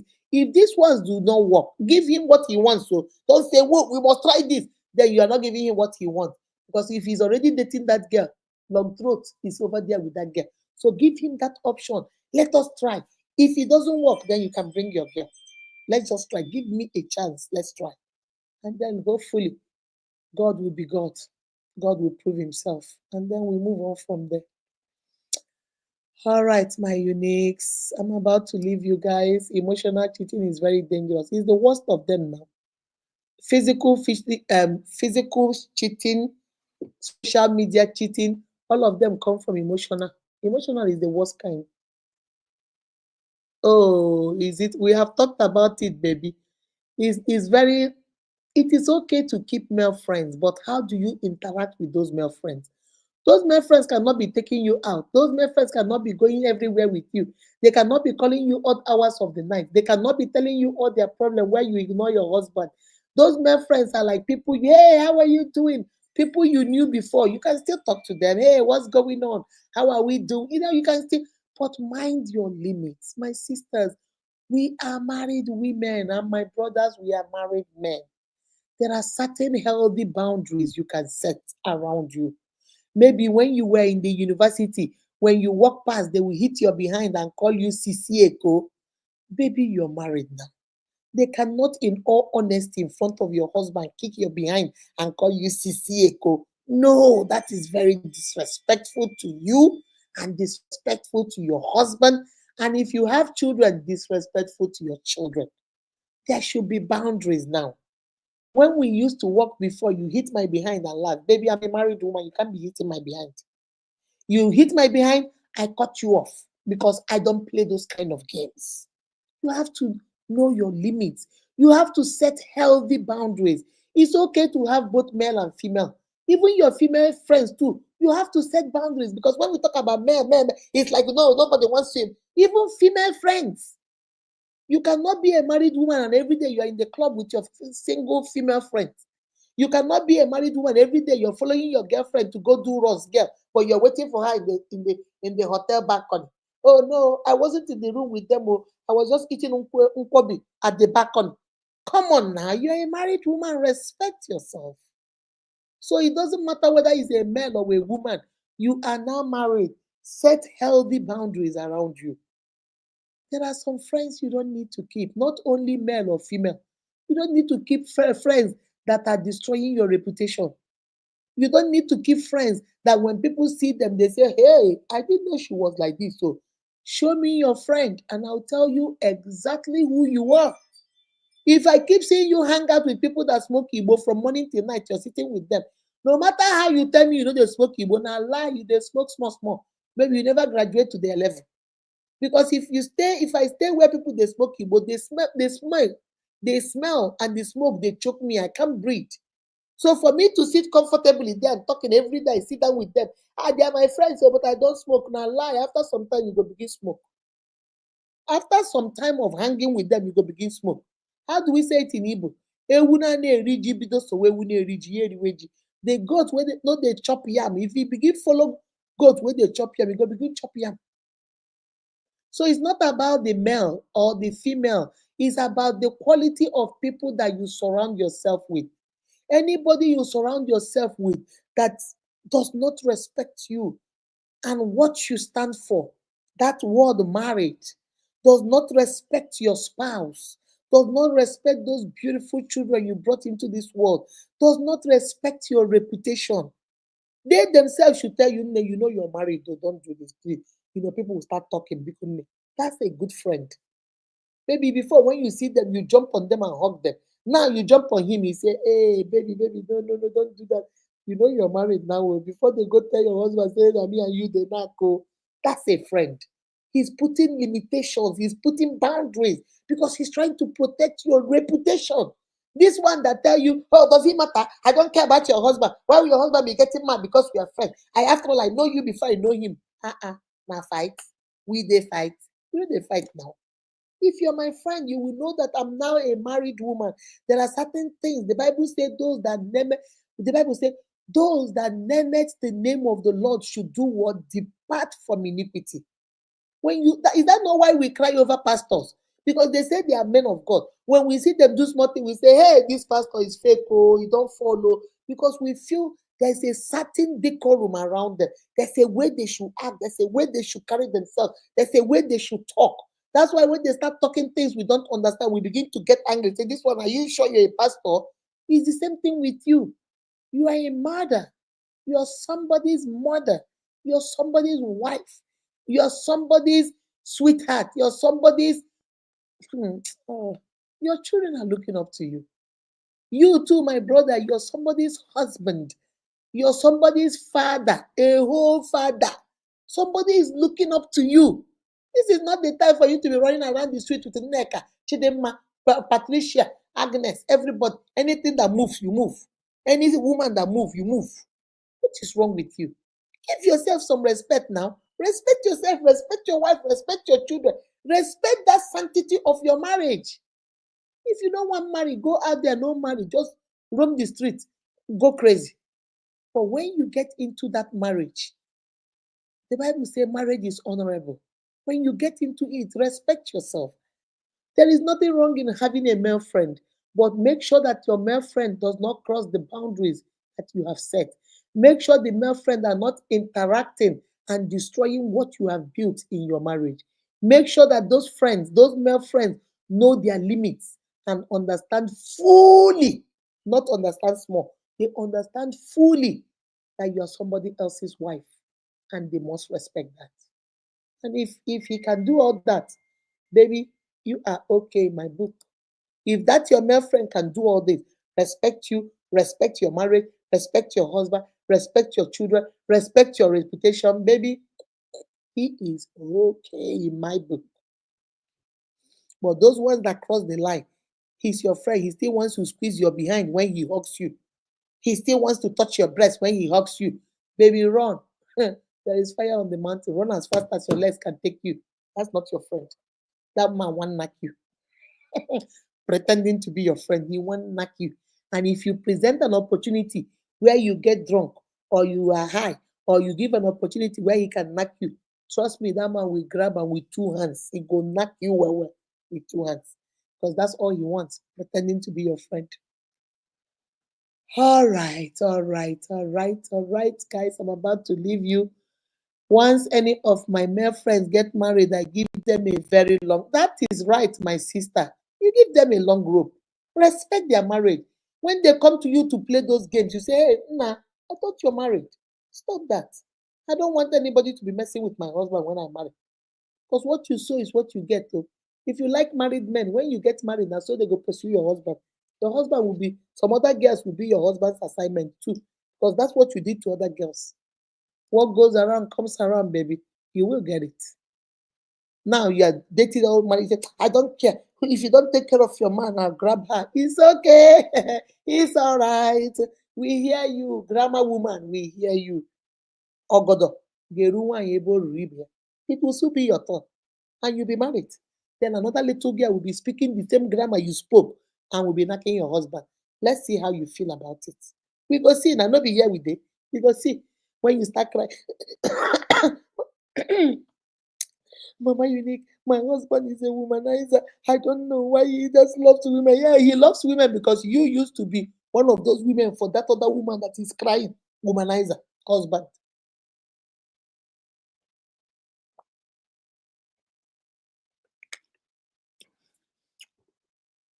When you were in college, you used to be another woman's prayer point. Another woman was in her house crying like you're crying now, that you should leave her husband alone. Now it's your turn to cry. Mkpụrụ ọbụla mmadụ kụrụ n'ụwa, ọwụ mkpụrụ ahụ ka ọ ga-aghọ. Ụmụazụ Chineke lezie n'anya, unu ekwekwela ka eduhie unu. Mkpụrụ ọbụla mmadụ kụrụ n'ụwa, ọwụ mkpụrụ ahụ ka ọ ga-aghọ. Children of God, do not be deceived. Whatsoever you sow, that you shall also reap. That is Peter. Do not be deceived. Whatsoever a man soweth, that you shall also reap.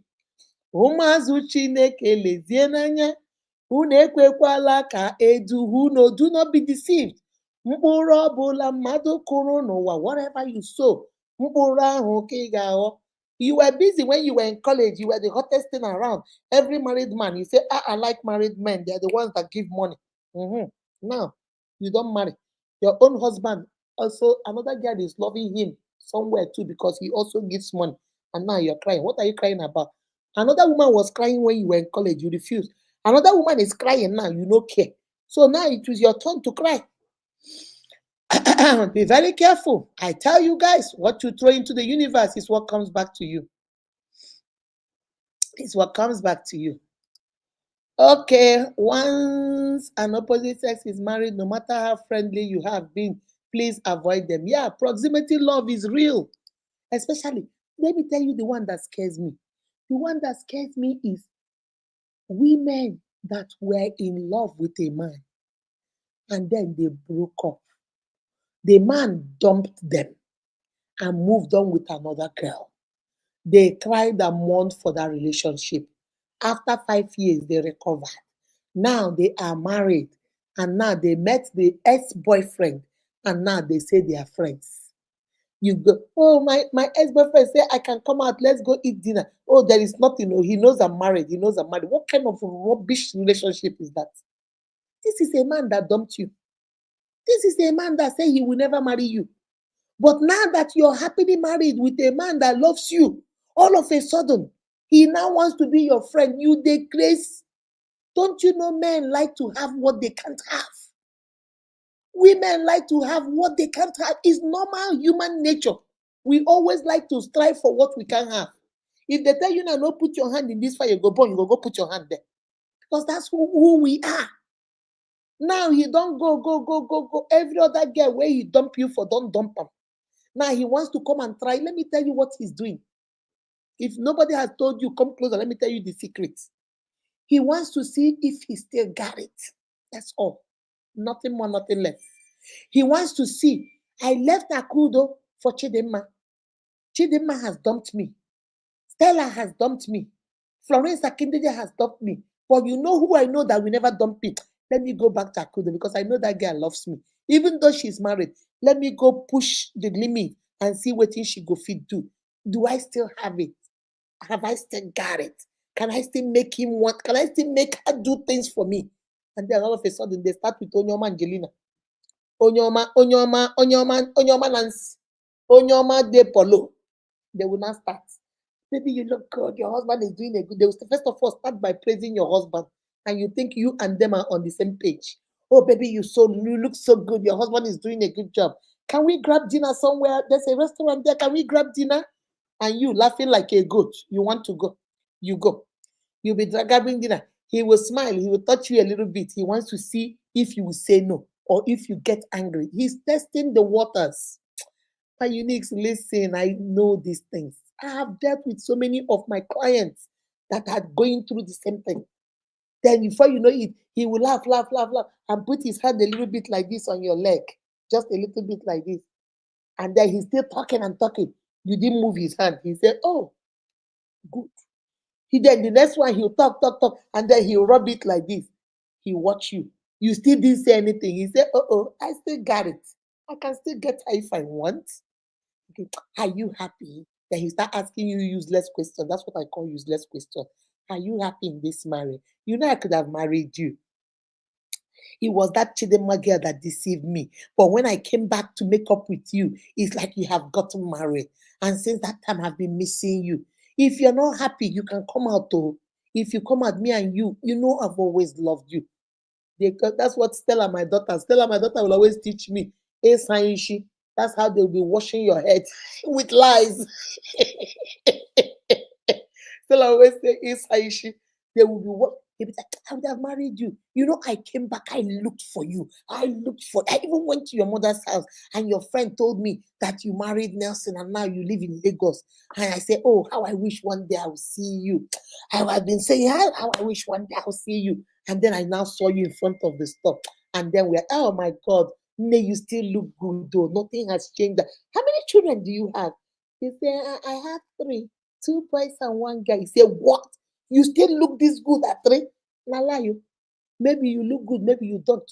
But you know he wants to wash you. He wants to hype you up. So you think, I still got it. Now he's begging me. Lala, you. That is the lie of the devil. Lie from the pit of hell to confuse you. By the time you know it, he did this, did this, did this. That day when I go, now he start texting you. In the middle of the night, he will text you. Now you don't want your husband to see it, so you start covering up. He will text you, you will read, reply, delete. Emotional cheating don't start too. I want to tell you guys how this thing starts. It don't start with this. You will text it, you will delete. In the night, you will sleeping. You watch your husband, he's sleeping. You take your phone and start texting. You are now emotionally, and because this man don't exchange bodily fluid with you before, this man don't knock you before, this man was not in a relationship with you for 5 years. Before you know it, you will awaken those feelings in you. Talking with him morning, afternoon, night, texting him, meeting him for lunch, meeting him for breakfast, going on Saturday laundry with him, you will awaken those desires in you. Remember, this man was the love of your life before. You dated this man, you knocked this man, you've exchanged bodily fluid with this man. Before you know it, it will awaken that desire in you. Emotional entanglement don't enter. By the time we say Jack Robinson, don't graduate to social media cheating. Now you're doing FaceTime. Now you're knocking yourselves on the phone online. Now you're doing all this. Before we know it, now there is you guys, you like your husband, you're going to Kafanchan to go do meeting. He will meet you at Kafanchan. The third time, physical, sexual relationship don't start. By the time you say Jack Robinson, phew, you don't go. By the time you realize it, so you cheated on me. I don't know. I don't know when it happened. Hey, I don't know. Ibukwamo. Ewolemo, wemo. Now you're crying because your husband said no more marriage. Your family are disappointed in you. Your children are saying, what kind of a mother is this? Your friends are asking you, what did you do? Everybody is saying, what went wrong? You are not asking yourself, I don't even know what I did. I don't know how we came to this. I just gave you guys steps of getting there. I'm going to do a full teaching on how you can get yourself entangled in these things without knowing. It's little by little, small by small, small by small. Bam, you don't jump into it. By the time you look left, look right, you're inside it. Wakadam. Now you're looking for a way to crawl out. Be very careful, my uniques. I don't want to say this again. All that glitter no be gold. That's why I tell you guys, he is an S for a reason. She is an S for a reason. I always tell you guys to tell them, I was not good enough for you to marry me. I will not be good enough to be your mistress. Chicken. Somebody put it in the comment section. When that's your old boyfriend or those your old girlfriend, they want to now come back. They were the ones that dumped you. They said they didn't want you. You be village girl, you be village boy, you be Jew boy, you be Jew girl, you are Nkechi Butleni, you are village. All of a sudden now you are in a happy marriage. You have found a man that loves you. The devil will go bring them to come and destroy what the good thing you have. And if you are not careful, you fall for it. I always tell you guys, when they come like that, the Bible says when the devil comes like a flood, God will raise a high standard against him. Do you know the high standard God will raise through you? Turn around and tell them, if I was not good enough for you to marry me then, baby, I'm not good enough to be your mistress. Mm-mm. If I was that good, you should have married me then. But you said I wasn't good enough. But now I'm good enough to be your mistress. Mbano, nehikaba, baby. Bye bye. Keep going. You're not going to be satanic agent to me. You are not going to be a satanic agent to me. So keep going. Bye bye. Bye. And leave them exactly where you saw them. Because they are not coming for good. They are coming to destroy you. They're coming to destroy your marriage. And we are not having that. Ote? Ote? We are not having that. All right, guys, I'm about to leave. Whoa, 2 hours and almost 3. I'm about to leave. Those men that say I'm not like other men, they are the worst. Trust me, my baby. Denise, you know them. Trust me. Oh, I'm not like other man. I treat ash lie from the pit of hell. They are worse. Because this one that is good things don't sell, they don't have to announce it. And any man that always want to tell you, I'm a man, baby, run away. Men don't announce it. Man is not by mouth, man is by action. When you see an odogu, forget about money. Money doesn't make you odogu. When you see an honorable man, a man of substance, a man of dignity, a man of integrity, a man of character, he will never use his mouth and tell you, but I'm a man. No. It's when he steps in, you will acknowledge, oh, that's a man. Oh, that's a man. These ones that say, do you know me? I'm a man. Do you know me? I'm a man. When I'm a man, I'm a man. I'm a man. I'm a man. Men don't announce it. We see men. They don't talk about it. We acknowledge they are men. So when they start telling you, these men out here are bad, though. I am a very good man. I am in church. I lie. Satan is in church too. You know that. When the children of God gathered to go worship God, God saw devil was also roaming around. Before God say, have you tried my servant Job? So that shows that the devil comes also when children of God gather.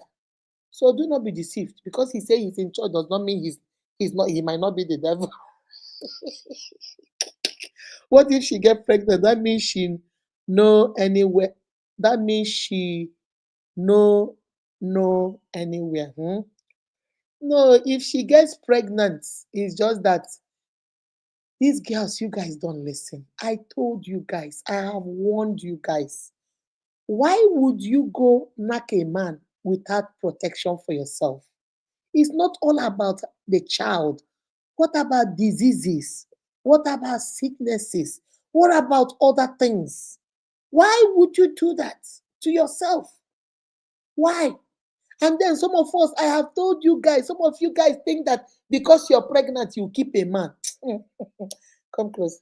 Let me say it again to you. You cannot keep a man that does not want to be kept. Even if the mother of the man loves you more than he loves the child, you cannot keep him. Even if the sisters love you more than they love their brother, you cannot keep him. Even if you pack all the money in this world and give that man, you can only keep him for a little while, maybe because of the money. After he gets his footing, he will still leave you. And when you think that when you get pregnant, he must love the child, he will not keep him. You can't keep a man. I have said this thing several times here. I'm so confused when you guys still ask the same question. You can't keep a man that does not want to be kept. You can't make a man love you that doesn't love you. They might like you. They might care a lot for you.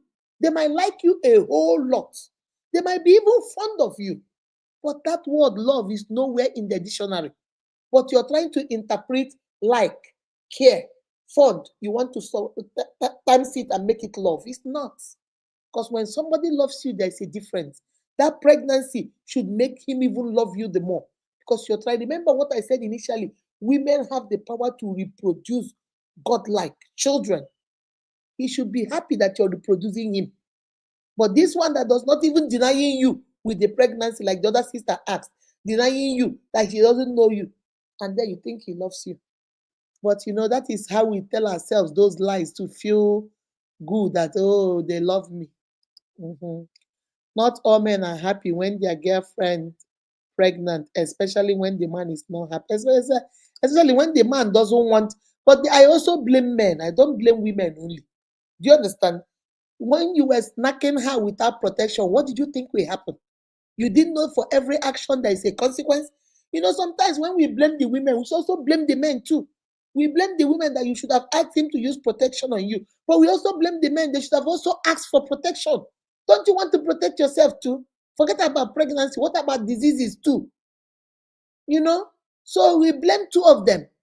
What did you think? You think you will sleep with her and no child will come? You didn't know that that's how children come? You forgot that whole thing? You need to say, Mommy, even the African queen. You remember when I said you are my African queen? She said even the African queen is in trouble now. Yes, so we are praying for her. I hope she feels a lot better. After knocking and pregnancy enter. Sorry for you. Yeah. Pregnancy will enter, they begin to deny you. They begin to act like they don't know you. Florence Akindeji is my, but in case I offend anybody, go directly to her. She's my butt. You see?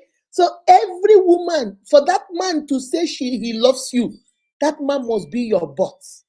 You see, Dennis might get mad at everybody. Dennis might be so upset. But once you go and talk to Akindeji, and Akindeji comes to him and says, Dennis, it's okay, he lets it go. Because Akindeji, like he said, is his butt. There are some people who say, oh my God, I can't talk to her. Nobody can talk to Mama Unique. Mama Unique is so troublesome. Mama Unique is so mean. But you see, if you can go to her daughter will get. You see, there is a part. What is that man's butt?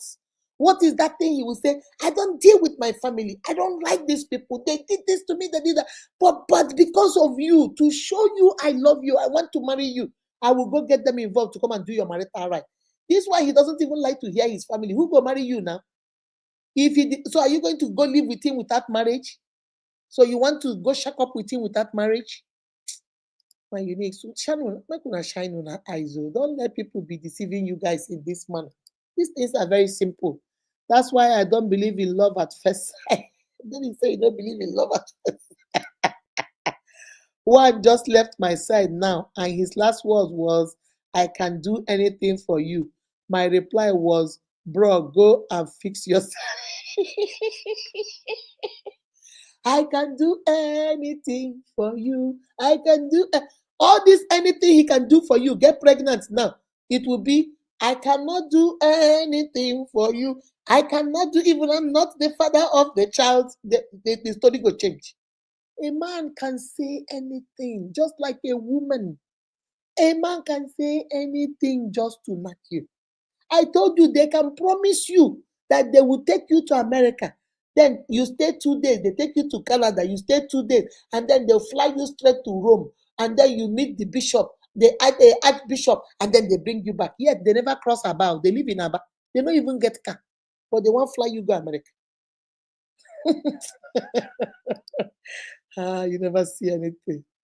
I never see anything. I don't know these people. When the pregnancy comes, they will now start to complain. Yeah, they will start complaining. Well, you shouldn't have. Are you not? That's the one I don't like. Hey, I'll tell you the one I don't like. I'm still a baby. The one I don't like is the one they will say, can I want to, You say what? They say, are you not a baby? Are you a baby? Yes, so I'm a baby. I didn't understand what you said. What did you say? Communication. Say it. Communication. Don't be assuming and want me to be assuming with you. I'm not going to assume nothing with you. Hey, but you're not a child now. Yes, so I'm a child. Though. What are you saying? Hey, let's go to the other room and do what? Hey, now you're not a small girl. No, I'm a small girl. I don't know what they do over there. What do they do over there? Because If you tell me what it is, nehi nehi kaba, I'm not doing. And then they confuse you with, are you a small girl in this day and age? And then you think you're doing favor for them. No, they go do favor with your body. I just say there was this little girl. I've seen it all. There was this little girl, somebody's house girl. I think she was like maybe 11 or 12, and she got pregnant. So the day in Nigeria, before I even came to America. So when the auntie was, I know the auntie, so I go to her house. So I went to her house that day. She was, beating the guy, asking the guy, who is responsible for your pregnancy? The guy said, is the one man that lives in their boys' quarters. He said, that man, that big man like that sells building material in a new Owerri. Why would that man? You are not scared. Look at that small girl like this, and you're carrying that man that is almost 6'6". You are not afraid. He said, auntie, I didn't want to do it, though, but he kept begging me, kept begging me. Auntie said, and what happened? He kept begging me, crying, said, please, I should help him. So I decided to help him. The auntie, you help him. How can you be helping somebody with your body? How can you be? Now you're pregnant. I was like this. I said, hey, I was just listening. You cannot be helping people at your own discomfort. You cannot be making people feel good at your own displeasure. You cannot be giving people saraka when you have no saraka in your own life. What is wrong with you? What? How can you be pleasing somebody at your own discomfort? No.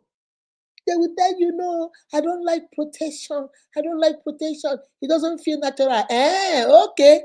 The one that will feel natural is pregnancy. The one that is natural is the pregnancy. May God fire you, dear. Not nonsense. Mama, please, how can you make your husband listen to your advice and contribution in conversation as a wife? It all depends on how you guys started. You see, most women, when you marry initially, they don't like to talk because they think, oh, since I'm new, let me not say anything. And then the man has gotten used to doing everything himself and without asking for your opinion. And then when some of them will ask for your opinion that time they married you newly, you want to do holy wedge. I don't know. Whatever you decide, I don't know. Now the man is used to, I don't know. Whatever you decide. Now that you don't stay 5 years, 10 years in that marriage, you now have a boy, a girl. You now think you don't corner bottle. You now have taproot. Now you want to start suggesting, and the man is looking at you like, what? Now you have something to say? Nehi Kaba, I'm not listening. Because all these 10 years, you have not said anything. Now you think you can talk? No, it's not happening. Sometimes that is one scenario why you can't speak up. And in some other scenarios, maybe the man is very aggressive. Whenever the women speak up, they don't want to listen. So you now say, you know what, I won't even bother. So you have decided to just keep quiet, don't say anything. But in first scenario, second scenario is not good. Communication is effective. So what you can do is find one of those days he's in a good mood, cook whatever you think he loves to eat, whatever it is that he loves to eat. For men, like my own husband likes unkwabi. He likes unkwabi, he likes pepper soup, those little things in the evening. You cook it and give it to him. Maybe he finished eating his dinner, and then I give unkwabi, I'll get him whatever he wants to drink or whatever. Get your own too, and then ask him, say, baby, please, I want to say something. I want to talk to you. And he's in a good mood now. He's chocolating whatever you cook. He's happy. You're looking good. Women now, we know how to do it. You're bending here, bending there, you give him food here, serving here. So he's just using this corner of the eyes and just be now he's enjoying the view and eating whatever. He's happy. Then you can gradually, sneak it in and say, baby, I want to talk to you about. Sometimes I have good suggestions. Sometimes I want to say something, but I don't know how you take it. But I just want to tell you, sometimes I might come up with good ideas. You don't have to take my ideas. But as a partner, we are partners. Just hear me out because I might have some good suggestions. You might have some good suggestions. You might even, upgrade my own suggestion, add to it, remove it, change it. It's okay. But just hear me out. That's all I'm asking for. And just lay your heart out. Just lay your heart out. I'm a woman I believe in a prayerful woman. Whatever you do, just back it up with prayer. If that's what you want to do, pray about it, talk to God about it, Let him have a listening ear. Let him have a heart to hear you out.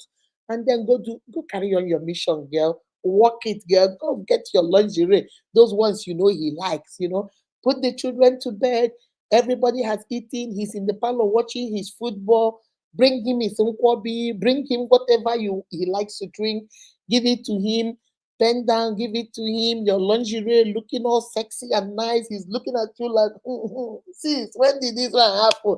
You're in a good mood today. You say, yes, so I'm in a good mood today. And then gradually sneak it in and tell him, you don't want to. Sometimes, two good heads is better than one. You are smart, I'm smart. We have two good heads. We can put it together. You can modify, you can change, you can accept, you can delete anything, but you hear me out. Sometimes I have something to say. And then with prayers and what you did, I think he will listen to you. But for the young girls that have not married, this is another thing for you to learn. Your marriage starts from the day you married him. Be yourself. Some of us like to pretend. We don't want to say anything. I'm just new here. Let me be quiet. And then now you want to talk, and the man doesn't want to hear because you have been quiet all your life. So be quiet. I don't want to hear you.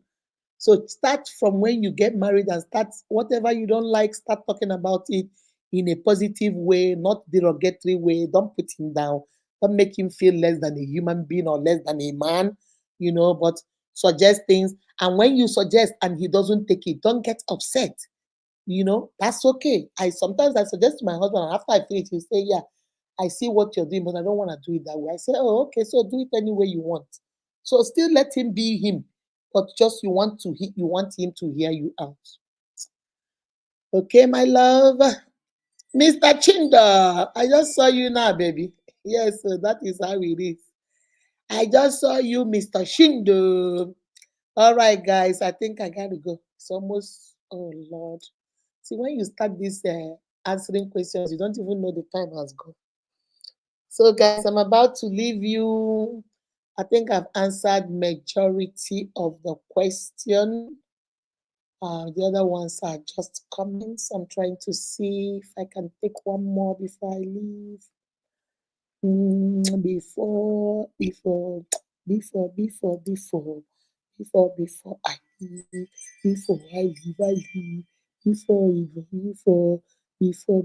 before. All right, let me see. Let me see if I can take one more. I love these question and answer sessions. Keep going. You are not going to. Hold on. Let me see this one. I say, keep going. You are not going to be weapon fashioned against me. Yes. All right. Let me see. A man of integrity don't talk much. They take action. Men, whenever you see these our brothers and they start announcing, I'm the man. I'm the man. I'm the man of this house. I'm the man of this house. Baby, if you're the man, we all see it. You take charge. You are a husband and a father. In the father department, you're not lacking. In the fatherhood department, you're not lacking. In the husbandhood department, you're not lacking.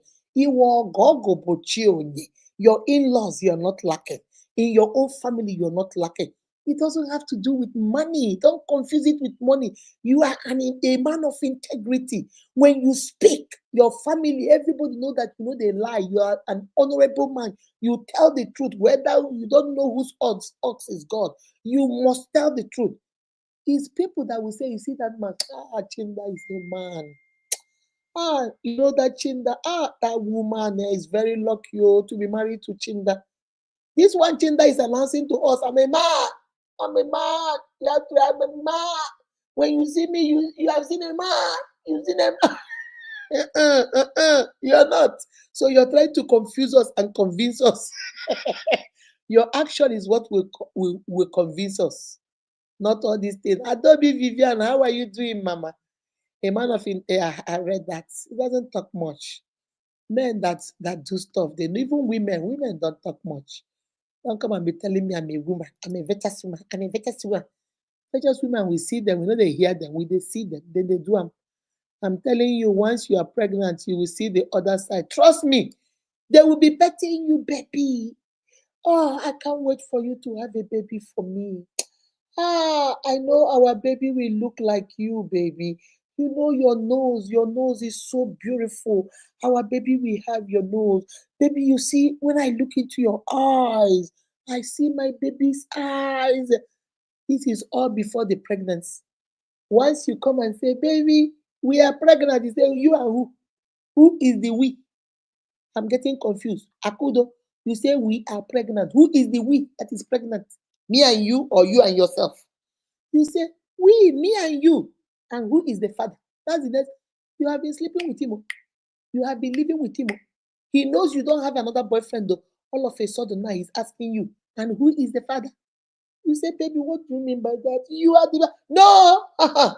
You better go take that pregnancy out. You better go take that pregnancy out. In short, I need a DNA test because I don't think. No, he don't deny you. Yesterday he was just telling you that I want you to have a baby that looks like you. Yesterday he was just telling you, without my mother is crying. He say he wants grandchildren. Now grandchildren don't come in the run. There is fire on the mountain. Run, run, run. He's running. Oh. Hi, my unique sir. I just pray you people will understand what I'm saying and open your eyes. All that glitter is not good. Some will even say, don't worry, nothing will happen. Some will tell you, don't worry. Since I was in the university, I've never used protection and I have never pregnanted a woman. Sister, I'm telling you, you will not be pregnant. And you, goat, you agree? Some will even tell you, oh, in our family, we don't pregnant women until we get married. You, you will agree. Every nonsense they tell you, your head is telling you, sister, run, run, run, run. But your body is saying, bring them, wait, bring them, wait. That's what your body is doing. Your body is telling you, come, come, come, come, bring them, wait, bring. Your brain is telling, sister Kudo, this is not right, this is not right, sister Kudo, this is something is wrong, something is wrong, something is wrong. Your body is saying, bring them, wait, bring them. Hi, my uniques, you people, you don't know. Learn to speak up. Sometimes your partner doesn't know what you have in your heart. I always tell you guys, your partner is not a psychic. You see, women, we are the ones that do it. We like to do faces. Baby, what's wrong? Nothing.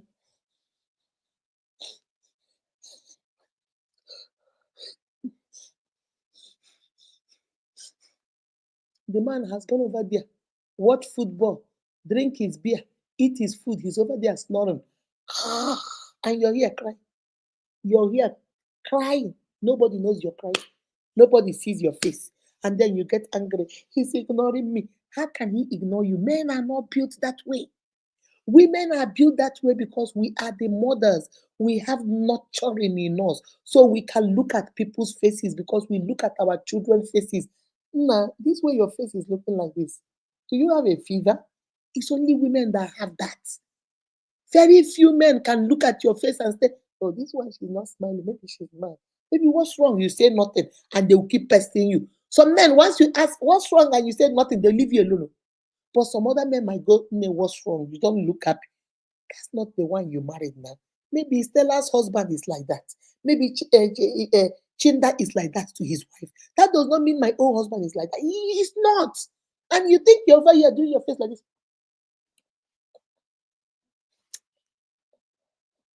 He is not seeing you.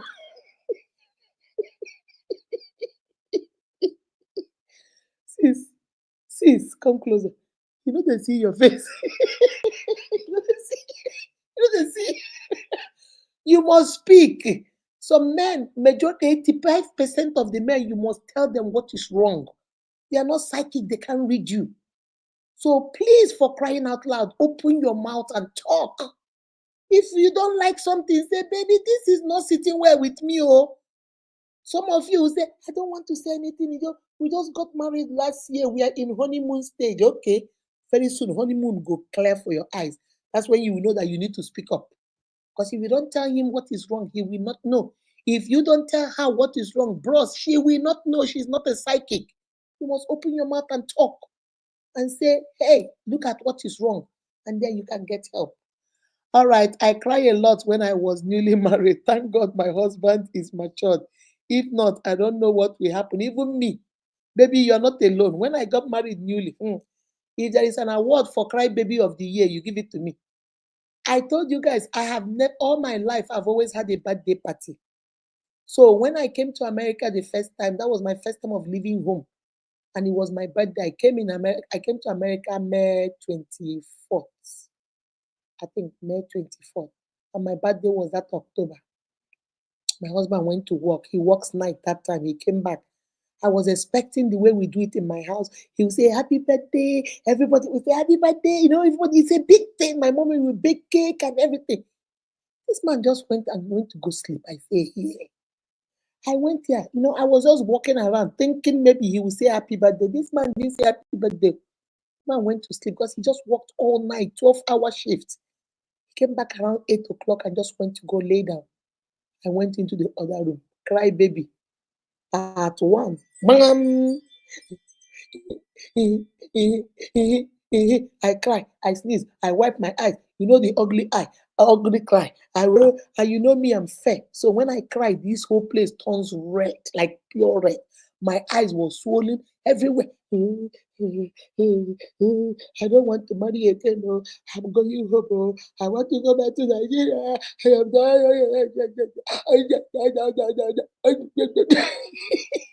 My husband was sleeping soundly.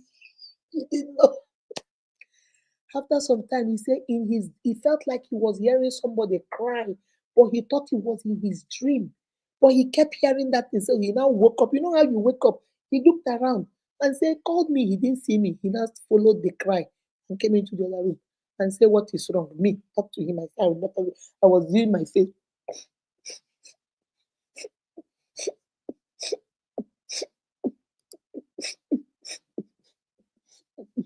What is wrong? The kind of cry, you can't breathe.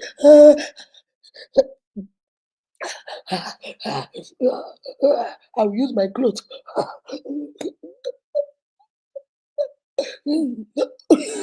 My husband said, I'm watching this guy. This guy is about to buy herself. My husband went and took the phone immediately, called my sister in Houston and said, your sister has been crying. Her eyes is all red, her face swollen. What is wrong with her?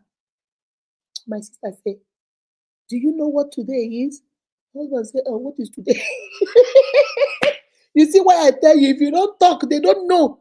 My husband is like, what is today? What is going on today?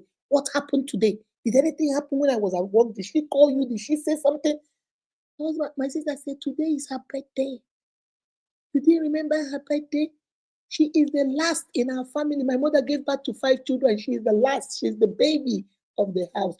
We don't play with her birthday. So you didn't even say happy birthday. You didn't buy cake. You didn't. My husband said, oh my God. I said I was going to do it this morning on my way coming back, but I forgot. Oh my God. My sister said, oh, you better fix it. You better fix it. She will cry. She's a cry baby. You better fix it. My husband came to the room, got dressed, went to the store, bought cake, bought drinks, bought this, and started calling our Nigerian neighbors. Please, it's our birthday. Can you please come? So he now came upstairs. I was still crying. I was busy crying, serious cry. Not be small cry, serious cry. It's good to grow up. I'm so happy I'm a big girl now. So my husband came upstairs. I said, Akudo, I will not answer you because you forgot my birthday. Akudo.